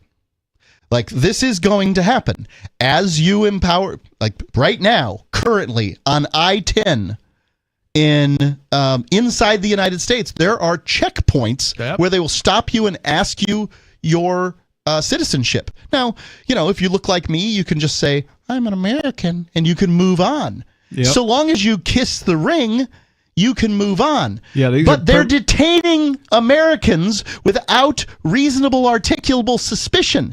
And that makes you, as far as I'm concerned, an anti-patriot. You are a sniveling colonialist where the patriots are actually trying to stop this. The encroachment of the police state will at some point come to your door. Yeah, these things are real. I used to live in southern Arizona down past these checkpoints, and if I wanted to go to Tucson, I was going through one of these things, and they'd ask me, are you a United States citizen? And I'd just kind of look at them sideways and just give them half a head shake, and they'd wave me on. Yeah, I can only imagine what would have happened if you said, I'm an Arizona citizen, but not a New Hampshire, or not a United States citizen.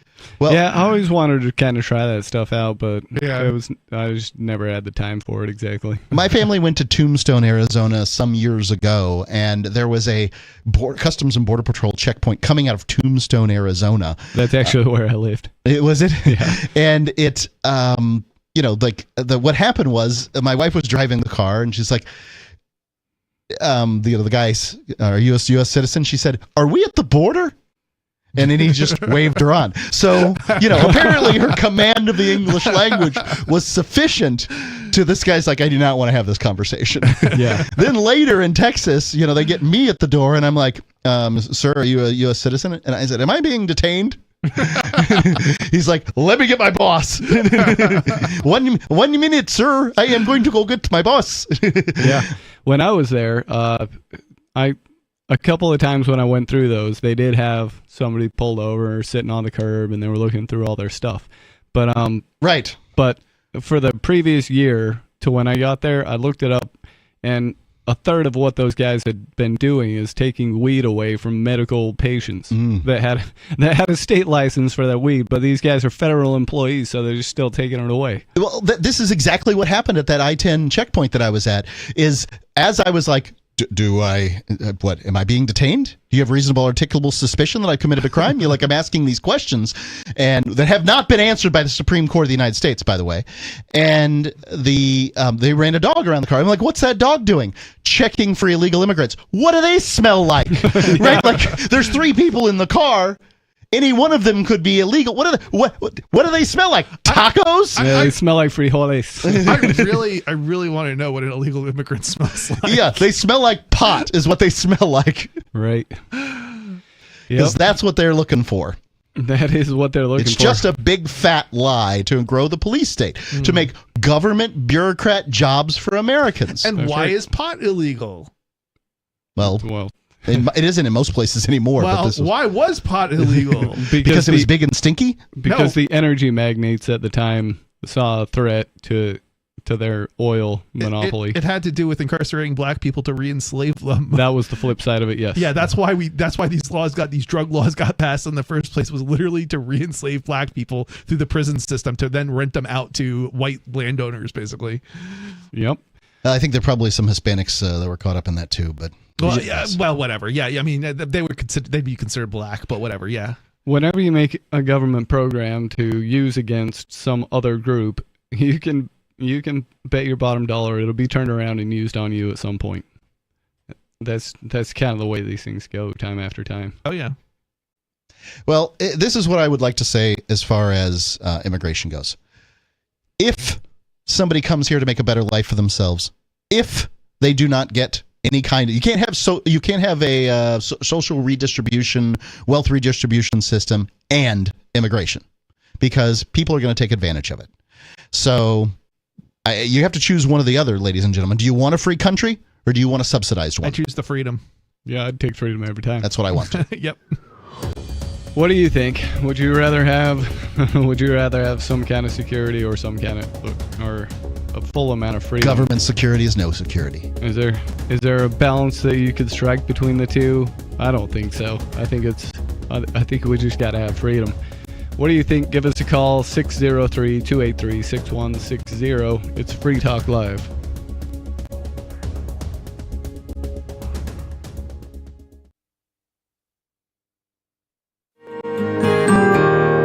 So the protection of life, liberty, and property is what the Free State Project is all about. But it's an effort to move 20,000 people who understand. It's about demonstrating to the entire country that, yeah, we can have a free market, a truly free market. Making it just a freer, great place to live.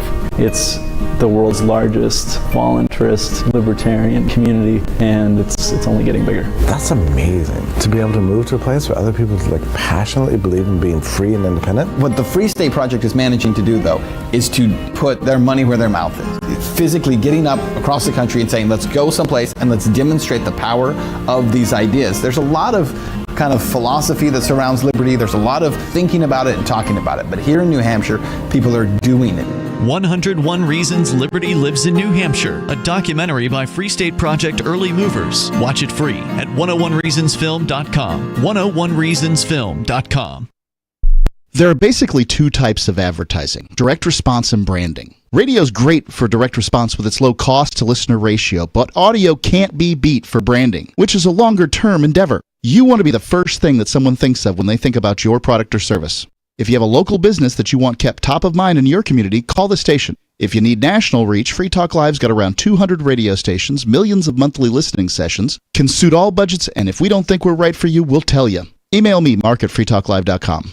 Tired of cancel culture? Sick of mega tech corporations holding an axe over your head? Join the LRN.FM Matrix chat server. It's self-hosted, so no one else can tell us what to do or say. Don't like the existing channels? You can make your own. You can even connect into some of our channels from other Matrix servers. It's federated. For the full LRN.FM Matrix experience, though, you should join our server via the step-by-step instructions at chat.lrn.fm. chat.lrn.fm. You're listening to the live edition of Free Talk Live. Hour number 3 is next after the news here on the Liberty Radio Network at LRN.FM. From Feature Story News in Washington, I'm Caroline Malone. Germany has a new leader, Friedrich Merz, who appears to have won an election held Sunday, according to polls. He said he wants to form a new government by Easter. Merz is from a moderate conservative group, but he'd need one or more partners if he wants to get a parliamentary majority. Trent Murray reports. It is a historic night. We are starting to see some very clear vote counts and projections being made. Friedrich Merz, the opposition leader, has claimed victory and is on course to place first in this election, well ahead of his nearest opponents. He will enter coalition negotiations now. But of course, the flip side of that is the incumbent Chancellor, Olaf Scholz, has not had a great night. His centre-led Social Democrat Party has suffered its worst result in post-war history here in Germany. They've sit around 16%. This is from a party that used to score in the 40s. They're now down in the mid-teens. He has accepted responsibility for that election loss, and I guess the history books are now going to show he was a one-term chancellor, which I would imagine would be difficult for him and his legacy, given that he followed 16 years of former Chancellor Angela Merkel. The former head of the US Food and Drug Administration has said he's very concerned about an ongoing measles outbreak that's being seen mostly in the state of Texas. At least 100 people have been identified as having the disease, many of them children. Scott Gottlieb said on Sunday there are probably more cases of measles that haven't yet been reported, and it could take many months to end this outbreak. The Texas Department of Health has said at least 16 people have been hospitalized with measles. There is a vaccine to protect against measles, which is usually given to young children, but there are now pockets of low vaccination rates across the US, which has made people in those areas more vulnerable. It's now been 3 years since Russia invaded Ukraine, leading to a war that's led to the death of at least 1 million people. The US, led by President Donald Trump, has been pushing recently for an agreement to end the war by talking directly to Russia, even though isolating the Kremlin and imposing heavy sanctions was seen as one way to put pressure on their leader, President Putin, to stop the war. Here is Dasha Chernyshova with the Russian perspective from Moscow. Russia's special military operation in Ukraine is now heading into its 4th year. Russian President Vladimir Putin has reconfirmed that meeting the needs of the troops fighting in Ukraine and boosting the armed forces are Russia's key strategic priorities. He praised Russian soldiers fighting in Ukraine for defending what he called their native land, the national interest, and the future of Russia. But this year, the anniversary is marked by a significant change on the diplomatic front. Russia and the United States have started talking. Whereas there's been no dialogue between Moscow and Washington over the past 3 years, now the capitals have two separate but intertwined tracks of negotiations: bilateral relations and the settlement of the Ukraine conflict. Dasha Chernyshova, Moscow. From bureaus worldwide, this is FSN. With FSN Spotlight, I'm Simon Marks, with more now on the outcome of Germany's election, where the way is now clear for the Christian Democrats, led by Friedrich Merz, to form the country's new coalition government. The defeat of Chancellor Olaf Scholz was such a comprehensive repudiation that it sends his left-leaning Social Democrats back to the drawing board and raises questions about how a German party of the left can see off the threat from right and far-right parties that are on the march in Germany and in many other parts of Europe as well. Timo Lahocky is a fellow with the European Council on Foreign Relations, and he's based in Berlin. I do think the prime question for centre-left parties across Europe is, do they have a chance to reconnect with working-class voters? And social democratic parties over here did a fairly good job in the previous election, where they focused on low wages, which allowed them to regain a lot of voters they lost previously. This election campaign, because they were bound to the Greens and the Liberals, they couldn't really portray themselves as standing for the normal people anymore, but they rather looked like a party rather aloof, and this hurt them a lot. In defeat on Sunday, Chancellor Scholz insisted his party's values are still a significant force in Germany. But with the far-right AfD now the country's second-ranked party, it is not evident that most Germans agree with their outgoing leader. With FSN Spotlight, I'm Simon Marks. And the main news again. Friedrich Merz has claimed victory in the election in Germany. He will now enter coalition negotiations to try and agree on partner parties to get a parliamentary majority. The former head of the US Food and Drug Administration says he's very concerned about an ongoing measles outbreak that's already infected 100 people. That's the latest from Feature Story News. Caroline Malone reporting. As Sao Paulo struggled to dig out after last week's devastating earthquake, I'm just praying and helping. One group was left with no one to care for them. There is nowhere for these homeless dogs to go. There is no food to give them. There is no clean water. These dogs are going to starve to death. I have to do the humane thing. I have to put these dogs down. O'Brady Shaw is the only journalist compassionate enough to do what has to be done. Put down 50 or 60 dogs today. I didn't want to. Let me help you! But their fate would have been much worse if I hadn't done it. It's better this way.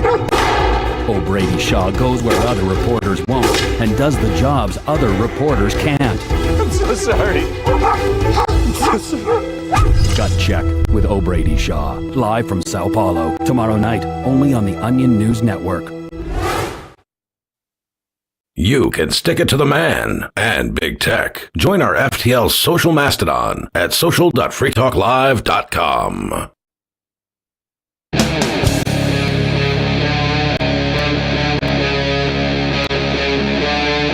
Free Talk Live.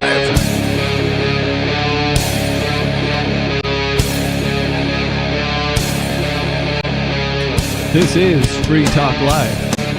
It's talk radio you control. 603-283-6160 is the phone number to call if you want to get your thoughts on the air. In the studio tonight, it's Stu, Mr. Penguin, and Mark Edge. And we are going to go straight to the phones where we've got Turd Ferguson in Pennsylvania. Turd, you're on the air. Yeah, I really like Stefan. Him and I have just had great exchanges over the years, and I like Stefan too, even if I disagree with him on a lot of things. Yeah, and I think I disagree on quite a few things that he said over the phone.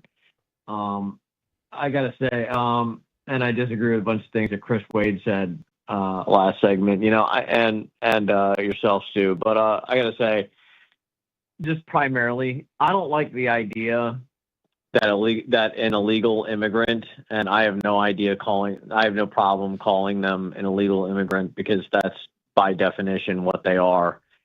I don't like the idea that they can come over and sort of vote in our elections because I don't even vote. And what percentage of illegal immigrants do you think are voting?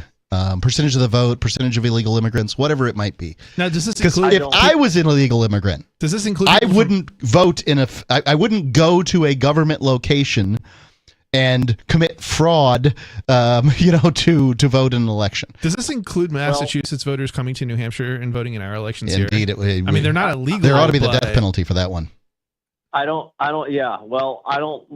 of the reasons I left New Hampshire is because of how far left it was becoming because of the migration of the people that screwed up Massachusetts that then wanted to come up to New Hampshire where I was living at the time and screw up my state too. And, when was this? Yeah. When was what? I've heard this accusation over and over, but my experience has been most of the massholes, as we call them, that move up, right, have moved up because they're sick of Massachusetts. They usually don't. They usually have pretty good politics. Has been my experience. Yeah, they find a way to assimilate. Not my experience. And I got to tell you, working at Guitar Center Nashua the entire time I lived in New Hampshire, many of the people who moved up here from Lowell, Massachusetts, and everywhere in northern Mass, were extremely left leaning for the most part. And I think that's true in Nashua. I live across the Merrimack there, and it seems like people are fleeing. In that case, they're fleeing to New Hampshire for, better rents and a variety of things. So it's just a little farther from Boston. And in many cases, they go work in Massachusetts. They're really still just massholes that live in. I think he's New got a Hampshire. point, but I think it's a very small corner of the state. Yeah, is what it comes down to. He was working in. He said it. He was working in Guitar Center in Nashua. Yeah. It's the, I know a lot of people from out of New Hampshire that have moved to New Hampshire, and I don't know that many from New Hampshire, but mostly everybody I know is very freedom friendly. Yeah, we're out here. We're out in the country generally. I think it's the city dwellers that are dealing with this, and it's always been that way, right? It's the country mice against the city mice. Yeah, thankfully in New Hampshire, there's not that much city. No, definitely not. I think 100,000 is our largest town. Nashua is within the Boston metro. It is. 400,000 people live in Manchester, and No, it's not. that's where I It's like live. 100 and something thousand. You got your numbers wrong. No, it's definitely not. I don't know about that, but okay. I don't think Well, so. I got to tell you, I don't care how stupid the illegal immigrants are to go and commit fraud at an election, at a polling station. They shouldn't be allowed to do it. 115,000 is the actual number. Cool. So my point is I don't think that illegal immigrants should be allowed to vote in American elections, and I don't think Americans should be allowed to vote in American elections. Should people born in New Well, Jersey be allowed to vote in New Hampshire? we can talk about that Because I'm from New Jersey. I moved from New Jersey. I was born in New Jersey. I don't know if I should be allowed to vote in New Hampshire. I kind of have an opinion on that. So let me hop in. I don't think you should for some period of time. Like what could let's say I'm where am I a resident? I'm a resident of New Hampshire now. Let's say I move down to Florida, where my son is currently, and my ex-wife and my mother and all that, my family. Right? I go down there and I suddenly want to vote in elections. I don't know anything about Sarasota County's county commission. I know nothing about their trash collection or anything like that, but I should be able to make a decision. I should have I should have the same vote as a person who's been there for 20 years. That's a messed up system. I'll counter that. So I lived in New Jersey all my life up until I moved in 2016. We got some issues here with the audio. Just mute him I for a apologize second. here. But the problem here is I didn't know a darn thing about New Jersey politics. Yep. I knew more about New Hampshire politics, not that long before I moved to I New think Hampshire. that's the But great point that I'm counter making argument. is I voted in New Jersey, right? Yep. I think that's the great counter argument is that nobody knows. Yeah. Right? Like if you asked if you went and asked voters on the way into the polls, hey, who's the vice president of the United States? How many senators are there?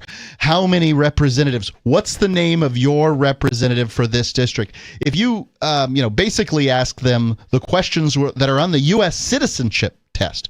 And we do ask people questions in order to allow them to vote in elections. We call it the United States citizenship exam. But if you asked citizens these questions, in many cases, they wouldn't be able to pass the exam.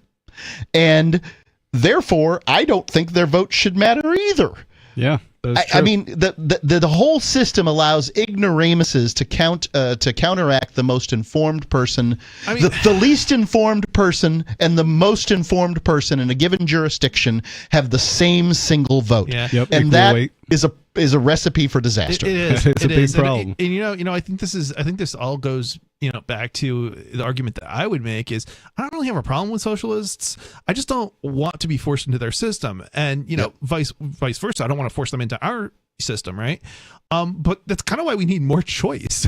Just in general. And democracy isn't a great system. It may be the best system we've kind of come up with as humans, but that doesn't make it a great system. So let's keep trying. But we don't want to try it on the worldwide scale. We want to try it in little doses here and there, all over the place, so that we come up with better systems. Right, and that's basically the idea that somehow in 1780 1789. When did the Constitution come into place? 1789. Yeah, go back to that citizenship question. Right. Test. 1789. The founding fathers, on the second try, figured out the perfect system, and nothing should be changed from there on out. It's kind of silly. But it's kind of funny because we have changed it since then. We have changed it, but women can vote, people black people can vote, people without property can vote. Lots of things Right. have been changed. It's just, I mean, it's frustrating. The best way to get the best result is to compare and contrast systems, try new things, and until we do that, we're going to have the same old crap.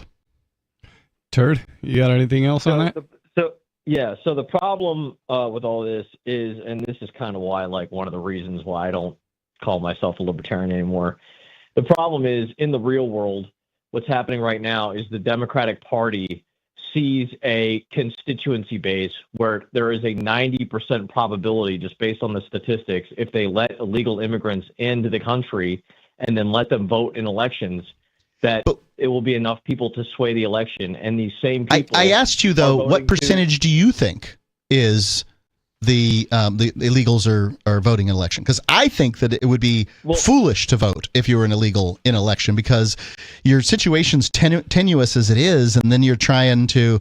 I think this is just a crazy accusation. I'm kind of curious where these illegals are voting exactly, because when I vote, I don't really see anybody who other than mostly just white people voting. But I mean, I'm in New Hampshire, but like that's why I'm wondering, like, where is it that these people are voting that are illegal? Okay, so my point is that the exact number of the illegal immigrants doesn't matter, because the ones that do vote, 90% of them vote Democrat, and the Democrats. Where are you getting these statistics from?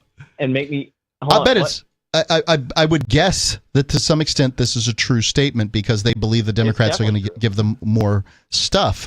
But that's the point I made previously is that that's because if you believe that the people have any control over these things, you're advocating that somehow we stop the illegals. Well, let's stop the socialism. Get the gifting. This is all part of the gifting system that we've got. I agree that we should stop the socialism, and in a perfect world, we wouldn't be paying. Why is it easier to stop the illegal immigration than it is the socialism?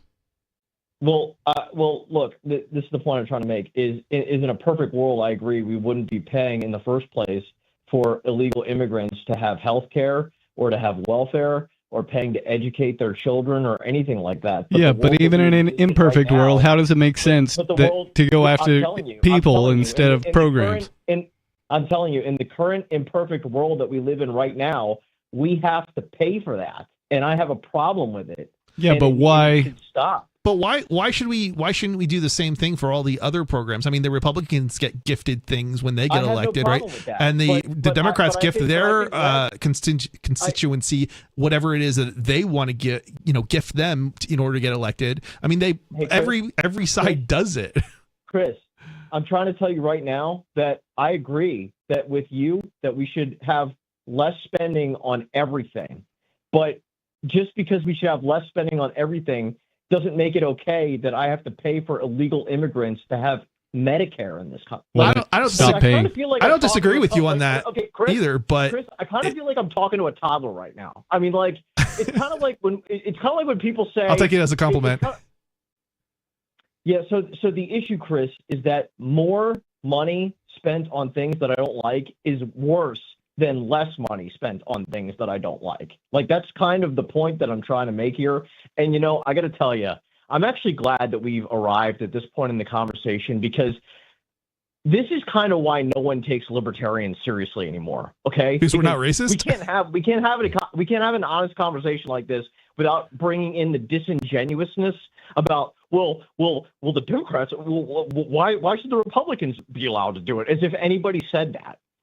And my argument is that less money being spent on bad things is not good, but it's better than more money being spent. My argument, Turd, I'm happy that Trump got into power, and I'm interested in what Doge is going to do in the United States. However, I do have a question, and that question is, why do you think it's easier to stop illegal immigration than it is to stop the socialist welfare programs that those people are moving here for, if they're moving for them. Or how would that cost any less of your money? Because all we need is, and probably significantly less than we have now, all we have to do is have a border patrol on the border to stop them from coming. And you mean to get by the way, paid even off? Even if you want to lay off all the border patrol entirely, which we can have that conversation, quite frankly, because I wouldn't mind. We still have a huge, enormous military that we have to pay for that we could line up on the border, and when they try to come in, they just say no. I mean, the military has the guns. Who's going to stop them? The illegal immigrants? Well, the military doesn't have the guns because on the military base, they're not allowed to carry them. Well, that's a very good point, Mark. Well, here's something we could easily do that wouldn't cost the American people any more money. We could just pass a law that says the military men, as they say over across the pond, could have their guns on the border, and the guns are the deterrents for people to listen to the military men when they tell them not to cross the border. I mean, like, this is actually the solutions to these problems are very simple. If we just kind of like boil them down, I think I agree with you on something. Actionable things that we could do. I think the solutions are very simple. Get rid of the military, get rid of the border guards, let the immigrants in, and don't pay them any money. That's period. not going to happen, Chris. That's not going to happen in your lifetime. I don't disagree, but that's why I'm not. I don't think any of it's going to happen. States. If you think that the government's going to get more efficient, I think we're all just don't hold your breath. Yeah, there's a reason I moved to New Hampshire, man. It's there's no hope anywhere, and the only way we can ever have any hope is if there's enough people in one place who believe the same thing, doing roughly the same thing. Chris. We're already doing it, man. We've got over 100 people in the House. We have another 5 in the Senate in New Hampshire. New Hampshire has gotten less free since I disagree. I disagree. There's been a lot of. The move was triggered, Chris. The move was triggered in February of 2016, 1 week after I got there. Yeah, and it's no free. It literally was the same time I got there too. Chris, New Hampshire is less free than it was. It's irrelevant. You're missing the whole point. Without enough people, enough concentration, you will never get to the point in which. When are you going to be? I didn't move because New Hampshire was free. Wait a second. Hold on. New Hampshire is less free than it was in 2016. Defend that. Yeah, I'm not sure that's accurate. Yeah. No, it's definitely inaccurate. I don't know. I think the police are more well behaved. Right now, so you're in Keene. Have your property taxes gone up or down since 2000? I think owning property makes you a voluntary serf. Yeah. Hold on. I think he's got a point here in terms of less free. I mean, we have passed more laws every year since 2016, which laws are violent and they do make us less free. However, I think there's a counter to this, and my counter is I didn't move to New Hampshire because it was more free. I moved to New Hampshire because there were other people gathering in New Hampshire that would fight for freedom, and eventually we get to a point where it did become fewer laws every year and not more laws every year. So it doesn't matter what it is today. It matters what it could be and can be and is becoming.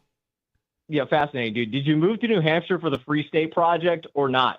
Yes, I moved for the Free State Project not because New Hampshire was free. And how's that going? Great. How's that going for you? Fantastic. We've got more people in our House and Senate now than we have had in 2016 by large margins. Hey, Chris, I'll tell you what. I'll go ahead if you can create a free society in New Hampshire, which I believe personally. Oh, we're going to create a free society for Turd. Yeah, I'm not doing it for you, man. I'm doing it for me. Well. Okay, well, I don't care. That's not the premise of the Free State Project, The idea is that you work towards a society where the maximum role of government is the protection of life, liberty, and property. Not that you are gifted it by other libertarians who did it for you. Right, if you want freedom, it's available to you right now. Hop on a plane, and you won't be under the difficulties of the American government. Go off to Prospera. Turd, it's a private government there. You just made a proposal that if a bunch of people do a bunch of work to make somewhere nice, that you'll come and enjoy it. That's not. I mean, if Club Med is free, I will live there. Right. So, thanks for the call, Turd. I would like to say about his comment about talking to a toddler and things being very simple. I agree that is a compliment. I think it was just last night we were. My wife and I were commenting on a bumper sticker we saw that said Vermont sucks. Tell your rich friends, right? It's kind of a don't move to Vermont sort of bumper sticker, right? And my inquisitive 6-year-old wanted to know what that was about, so I explained it, and we asked her, "What do you think about that?" And she said, "That person's just kind of being a meanie."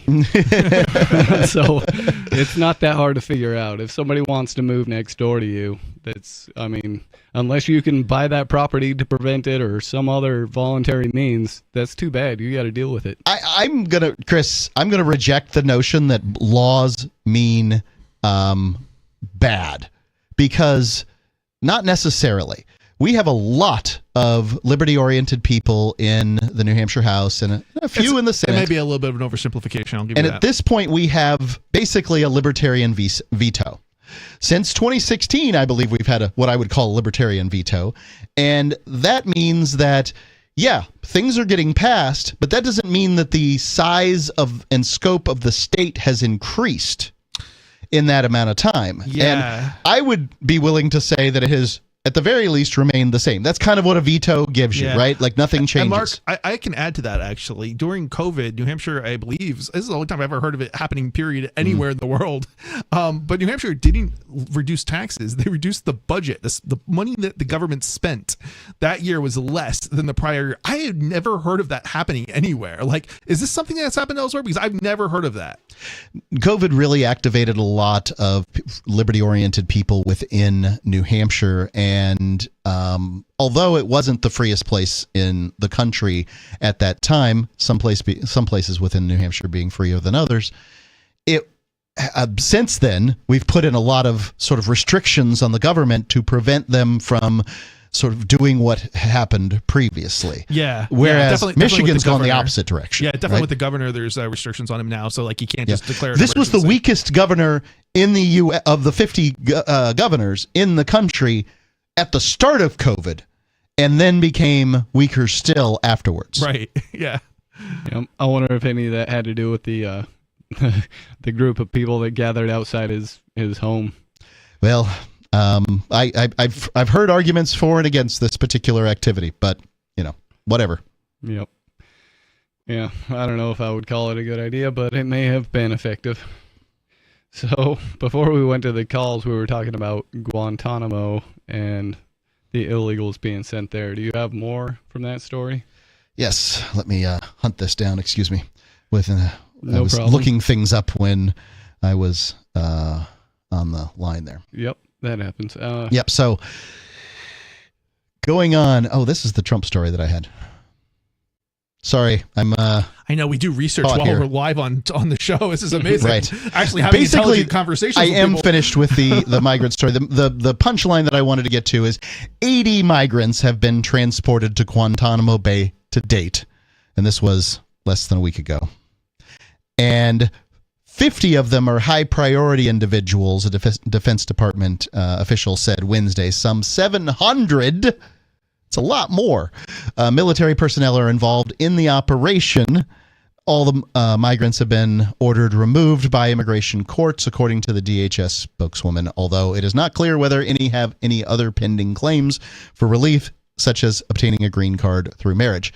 The idea that the government sends, 80 individuals to be watched by 700 and we can be certain that there's no legal tracks that these people have to, dispute their deportation, I think is kind of silly. That's disturbing. Anyway, if you ask me, it's just inefficiency. I want to know how they're being housed just now, too, because are they housing them in the same way they did the terrorists? Because those terrorists were housed in literal fenced-in cages and no toilet, no nothing, really inhumane. Well, they really went quickly to this Guantanamo Bay thing, so I think they must be an existing stuff because you didn't have time to build anything. Right. So then, what would that be? The prison they had there that was literally outdoors. No. Most heating, of the inmates are removed from the prison, and toilets. Nothing. The people who are there, well, they must have toilets. I mean, a bowl. You shitting? And, can I say that? Click. Can you click?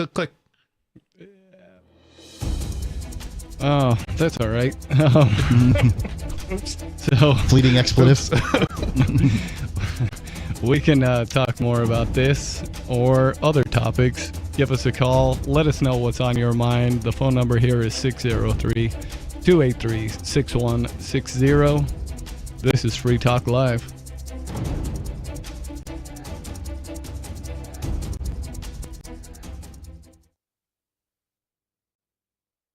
When commercials come on, don't push the button. Instead, listen. Even if you don't sell things for a living, you're still selling in the various conversations and transactions that make up your busy day.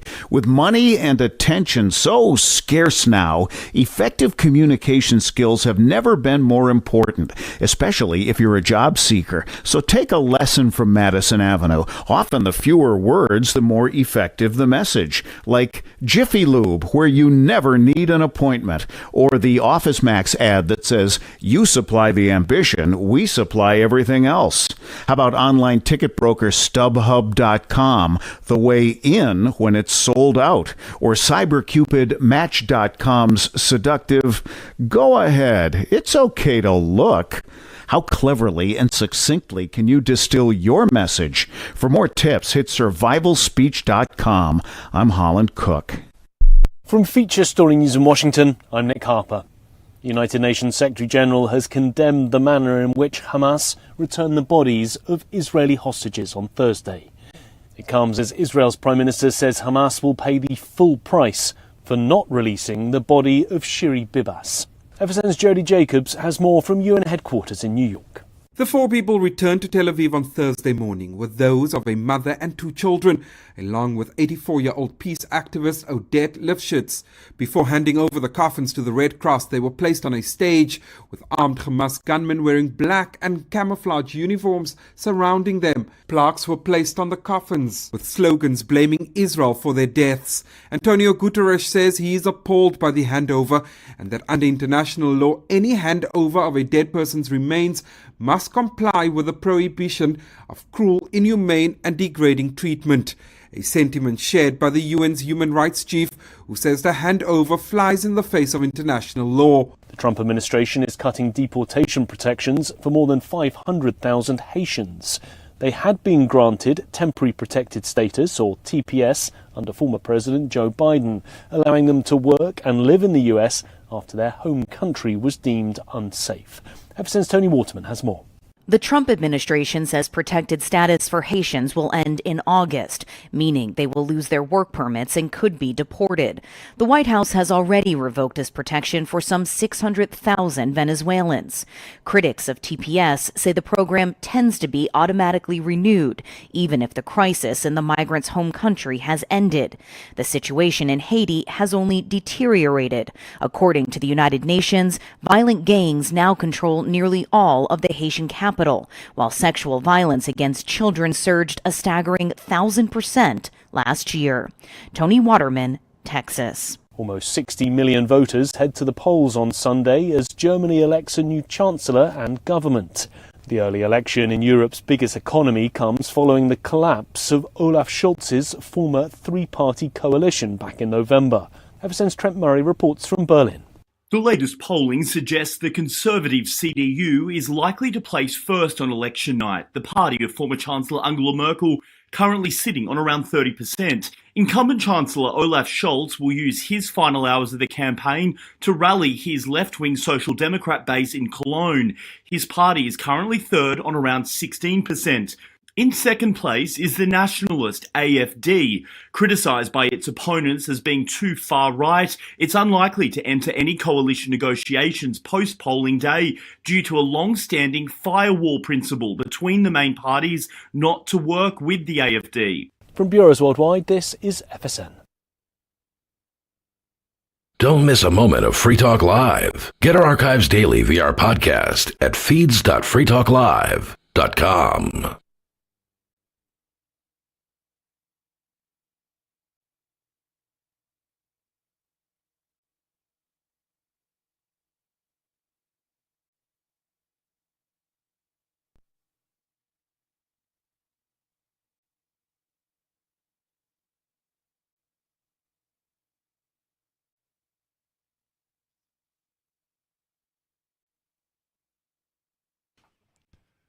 This is Free Talk Live.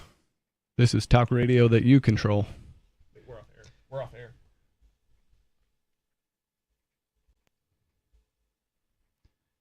I wonder if hitting the dump button at the end did something. I also wonder if that may have done something. I don't know, but we're off air. Those are lighting up right there.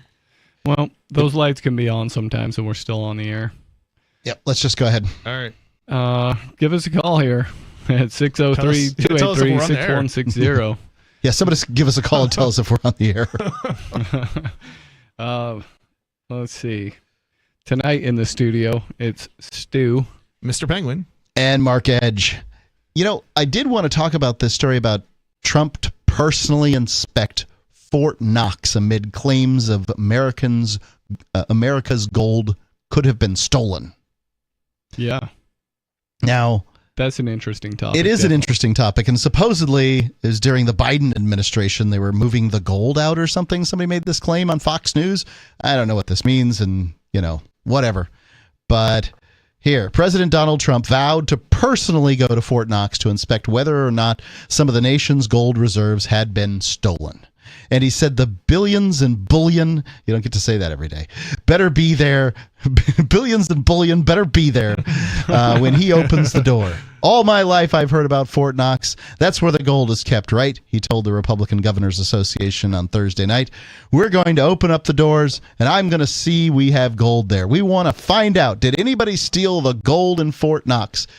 Just so everybody knows, it's a pretty common, you know, like a bar of gold. I've held in my hand a 20-kilo bar of gold, and this is a substantial thing.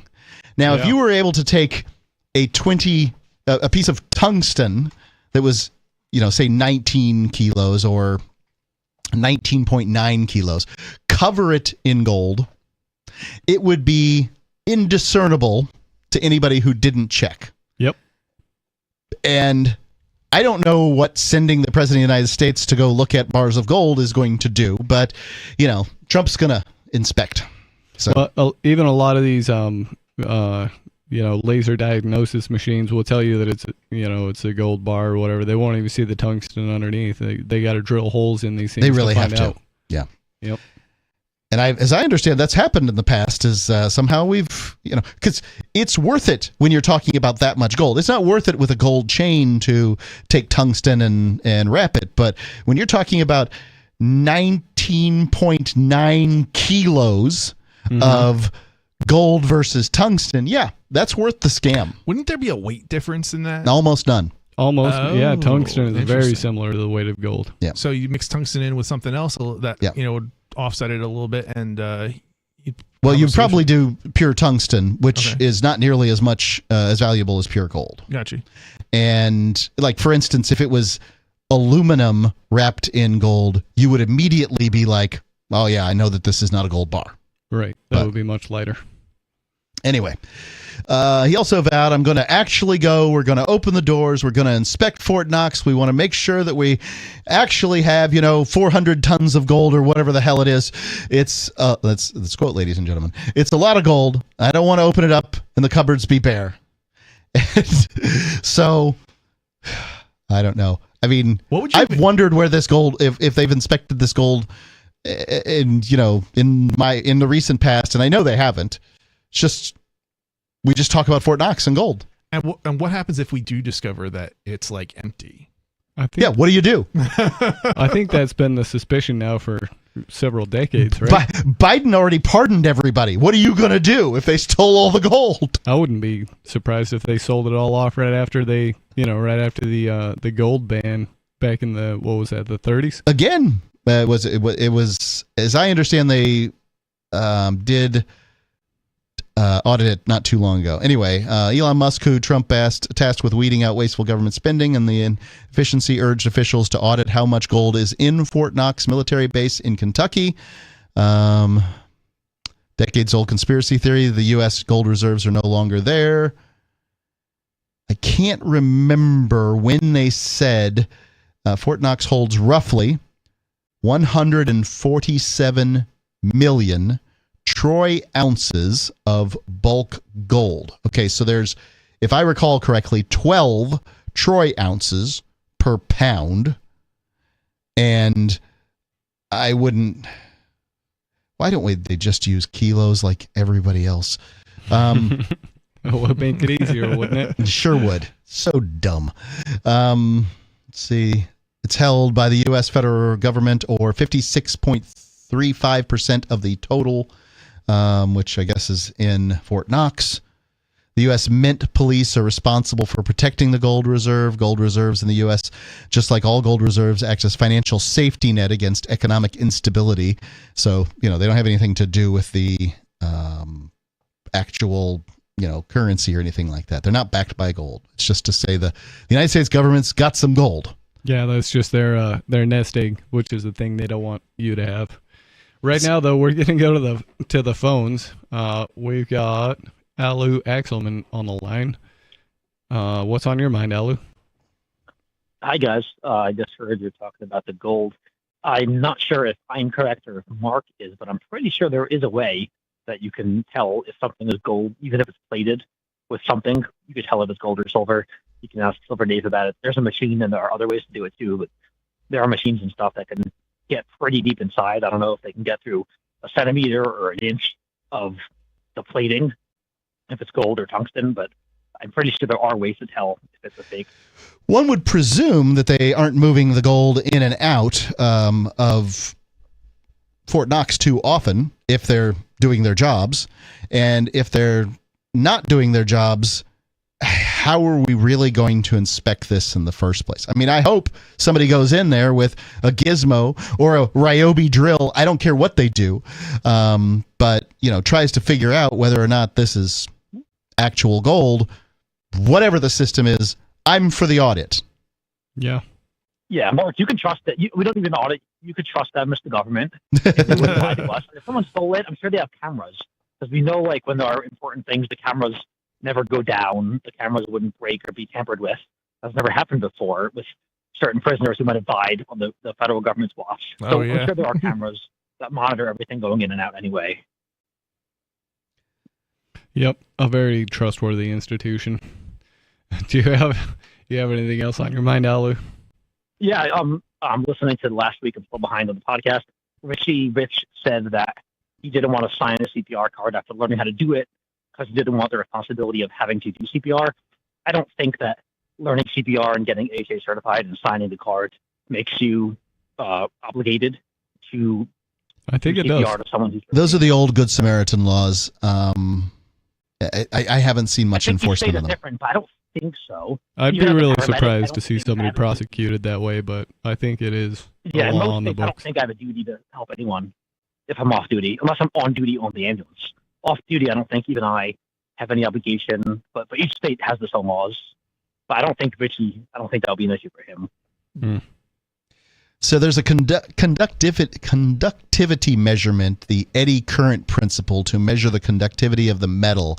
Simple tool like a Sigma Scope gold tester can verify the authenticity of gold items. I'd be interested to see how that worked with the tungsten. But as I understand it, tungsten is your highest level of faking a gold bar.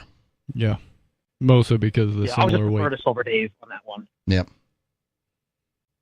He'd know. Yep. Anything else, Alu? I think that's all for now. Breaking news, Dan Bongino nominated as FBI Deputy Director, which is incredible if confirmed, because he might actually get revenge on the radical left deep state, so that could be interesting if confirmed by the Senate. Yep. Shake up in the FBI Oh, I will got- be interesting to watch. Yeah, as far as I'm concerned, no organization needs it more. Yeah. Yeah. Definitely. Thanks for the call, Alu.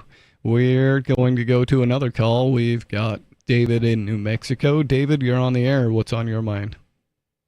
Well, now I'm hungry. I will snack bar. I want to get a hoagie or a schnitzel or something. What does Alu serve at a snack bar? I don't know. You got to wait till later chicken, and then you can go check out the menu. Oh, cool. All right, I'll do it. Now, speaking of that, Axelman, he must be the first Jew in history to not know all about gold. What's wrong with that guy?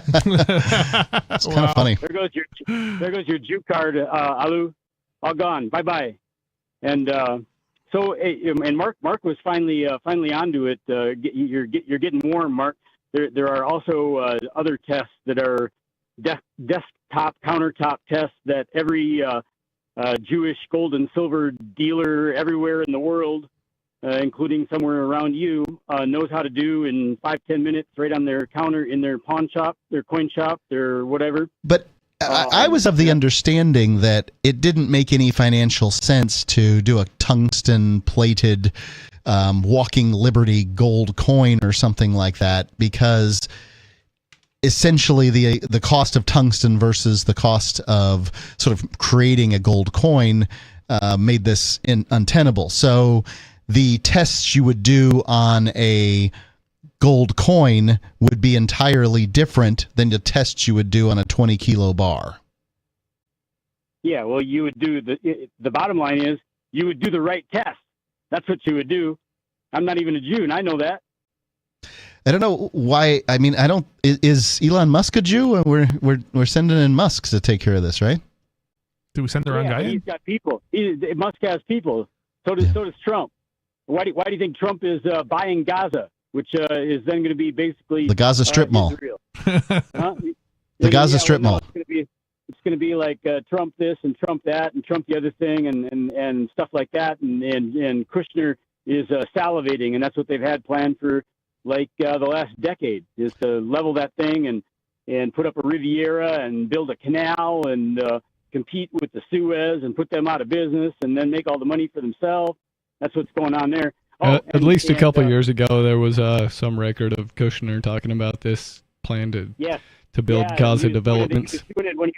They had that conversation. I think they were in that building at 666, whatever street that is. You know, it's the 666 building. And I'm not kidding. I'm not trying to be inflammatory. Yeah. You know that, right? I heard something about this. I'm having a hard time connecting the dots.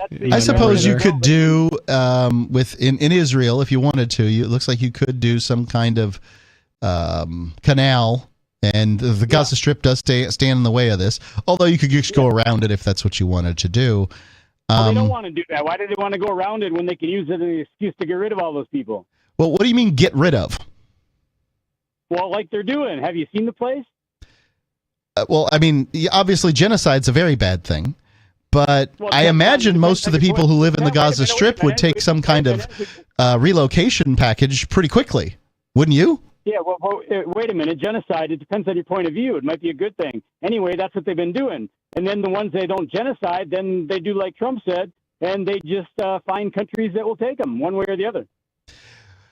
Well, what I got from the speech that Trump gave is that the fighting's stopping and that we're going to solve this a different way. Well, of course, because 99 of everything has been like completely demolished, so you don't need to fight anymore. Now it's time to start. Is it Trump's fault? No, I didn't say it was Trump's fault. Okay. I'm on his side. But I also see what he's doing. Okay. Well.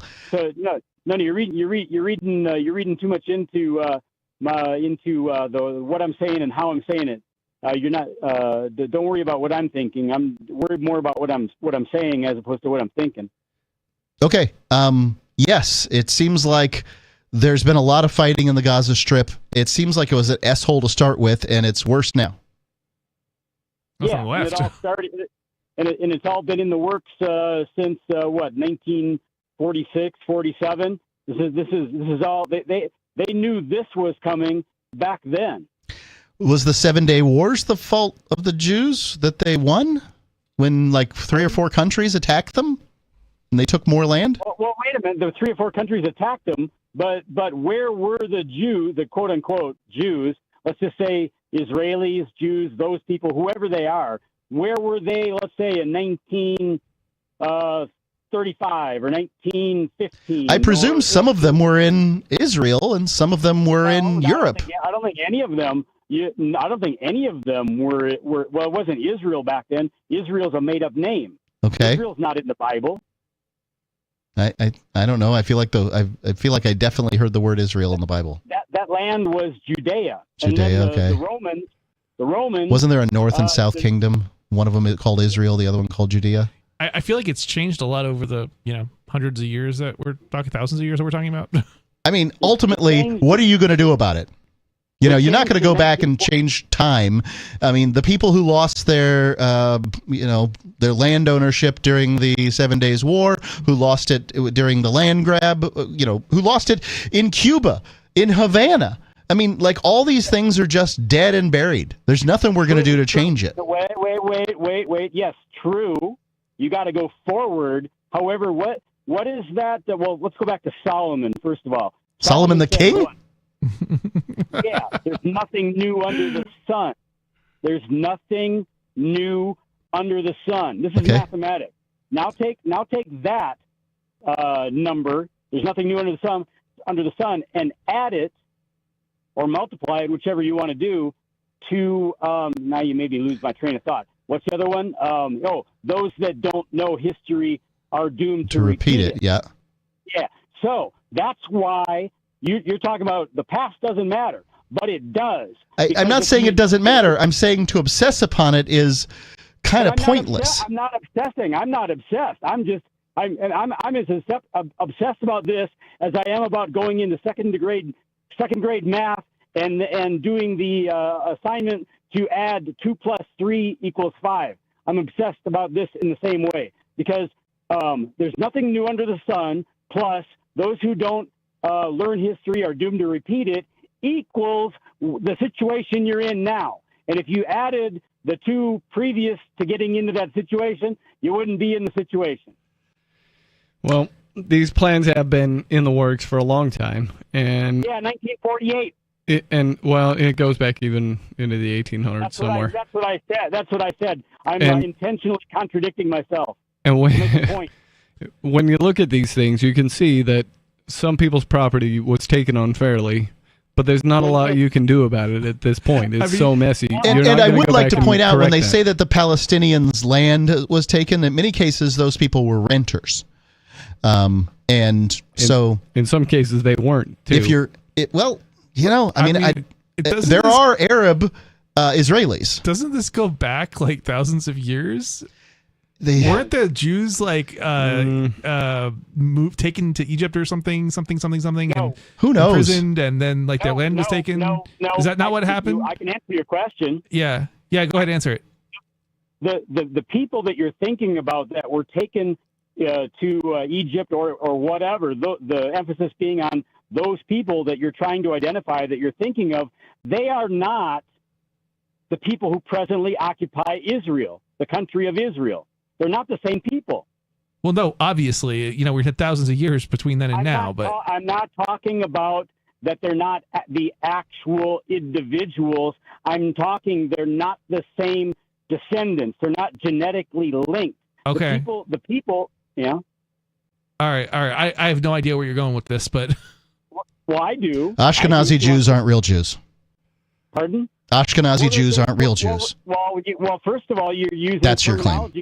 You're saying Jews. What is a Jew? Is this some sort of white KKK white supremacist kind of like thing? People obsess about this stuff. David is very worried about the Jews. When Jesus was alive, they didn't call themselves Jews. Okay. All right.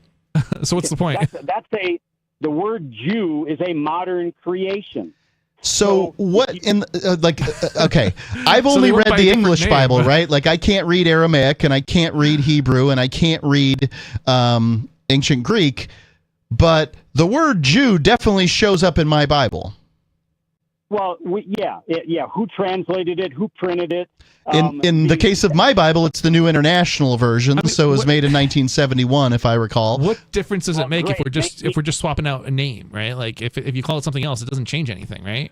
I agree with that, and it doesn't really matter. Like, you can put a name on whatever group of people you want, but the actions of the individuals are the only things that really matter. And you have a huge contradiction here, where you've got some of the same people saying that this is taking up the Zionist point of view, that Israel is right in everything it does, and at the same time they'll say that it's not okay for the black South Africans to murder the white landowners and take their land back, because it's been too long of a time separation there. I think that this whole Palestinian-Gazan Israeli conflict is intractable. And I agree. That the solutions aren't going to be great because the previous solutions weren't great. Nope. If it involves killing fewer people, I'm for that one. Yeah, that's the place to start. That should Lots be the goal. fewer. That's probably a good start. Solution with less people being That dying. doesn't seem to be a large consideration in the calculations made by the people who are going No, to it does decide not these seem. things. What you got more to say about that, David? Oh, I tuned out while you had me silent. They had me silenced, folks, so I couldn't say anything while they were. It's how it works on talk radio is that because of the crosstalk, it's better experience for the listener. That's why I've been criticizing talk radio for like decades, because they silence people like that. And the Because we listener can't talk doesn't over each other. Listen, we're giving you a chance to talk, so talk, okay? Okay, so I'll explain that part then. What is the most common use of the mute button by people in talk radio is that they shut the caller up for a period of time, and then they put out the message that the radio people put out the message onto the air that they want the listener to take away, and then they may or may not bring back the caller. In most cases, they do not, David, right? Like they just, you get your blurb and then you're gone. Yep. And never heard from again. Thank you, David, for the call. David from New Mexico. Or whatever they say. We on Free Talk Live do bring you back. We use the mute button to avoid crosstalk, not to grandstand necessarily against what you're saying. I think that's a great technique. I think we should have mute buttons in every human conversation. So, like in your legislature, and then even in, maybe people. I mean, Sarah might be onto something. And this is tongue in cheek, so don't get upset. So, Mark, you might still be married if you guys both had mute buttons. And I don't know that I'd ever get unmuted. Yeah, well, there you go. You'd still be married. See? Hey, David, you could have your own mute button. All you got to do is start a radio program. Yeah, that's yours, and then you can talk the whole time and mute whoever you want. I'm not that big of a loser to have a radio program.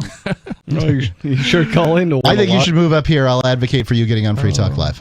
I think we just proved Free Talk Live really is about the caller. No. I'd do a because show we've with let David. you talk for so long, and it's not just you, but so many individuals about the most craziest things that makes no sense, and See, it's there like you it's. go. Now, then they insult their callers. You hear that, Well, people? it's not every caller. But you have to admit that there's a lot of callers like that. Yeah, true. I'm just working it. That's all I'm doing right now. Well, I advocated well over 5 years ago to get rid of the name Free Talk Live, call it, We Can Talk Freedom, something like that, and just bring on interviews and, talk instead of taking callers repeatedly. But Ian nixed that. So. Well, just change it. Just change it to just a mild change. Just change it to a few letters and just make it Freak Talk Live. Frig. Freak Talk Live. Freak. Not Free Talk. Freak. All you gotta do is add a K in there. You can keep all your logo. All you gotta do is add a K in there. Okay. Yeah, Freak Talk Live. that might work. Well, yeah. Once you make your way up here, maybe you can make it a proper freak show, and then we'll change the name. But freak has many connotations. I mean, I don't want to be known as like some kind of sexual pervert. Yeah. I wasn't even thinking about that. I would say that it definitely. we don't lack for them here on the air. Certainly not. Thanks for the call, David. It's funny that David likes to complain so much about being censored on The a guy show. managed to get censored on a government radio station, like banned for life, and then they like.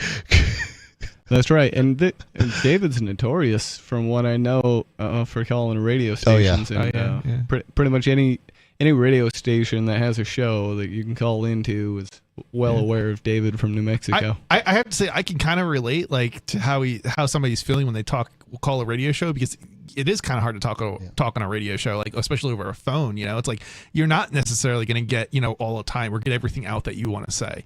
It's not quite the same thing as being even doing a radio show with two other people. You don't always get to say what you want to say, right? Like it's like you think we always get to say everything. Sometimes we end up with new topics. Somebody switches topics, and it's like, okay, well, Hey, we whatever can't I was go back. thinking, like I can't go talking about that now. Wait, I wanted to find socialism. Right? Yeah. Yep, there's already a conversation going on, and sometimes it can be hard to jump in if I think we lost the bumper music. Yeah, I think so too. If Yep.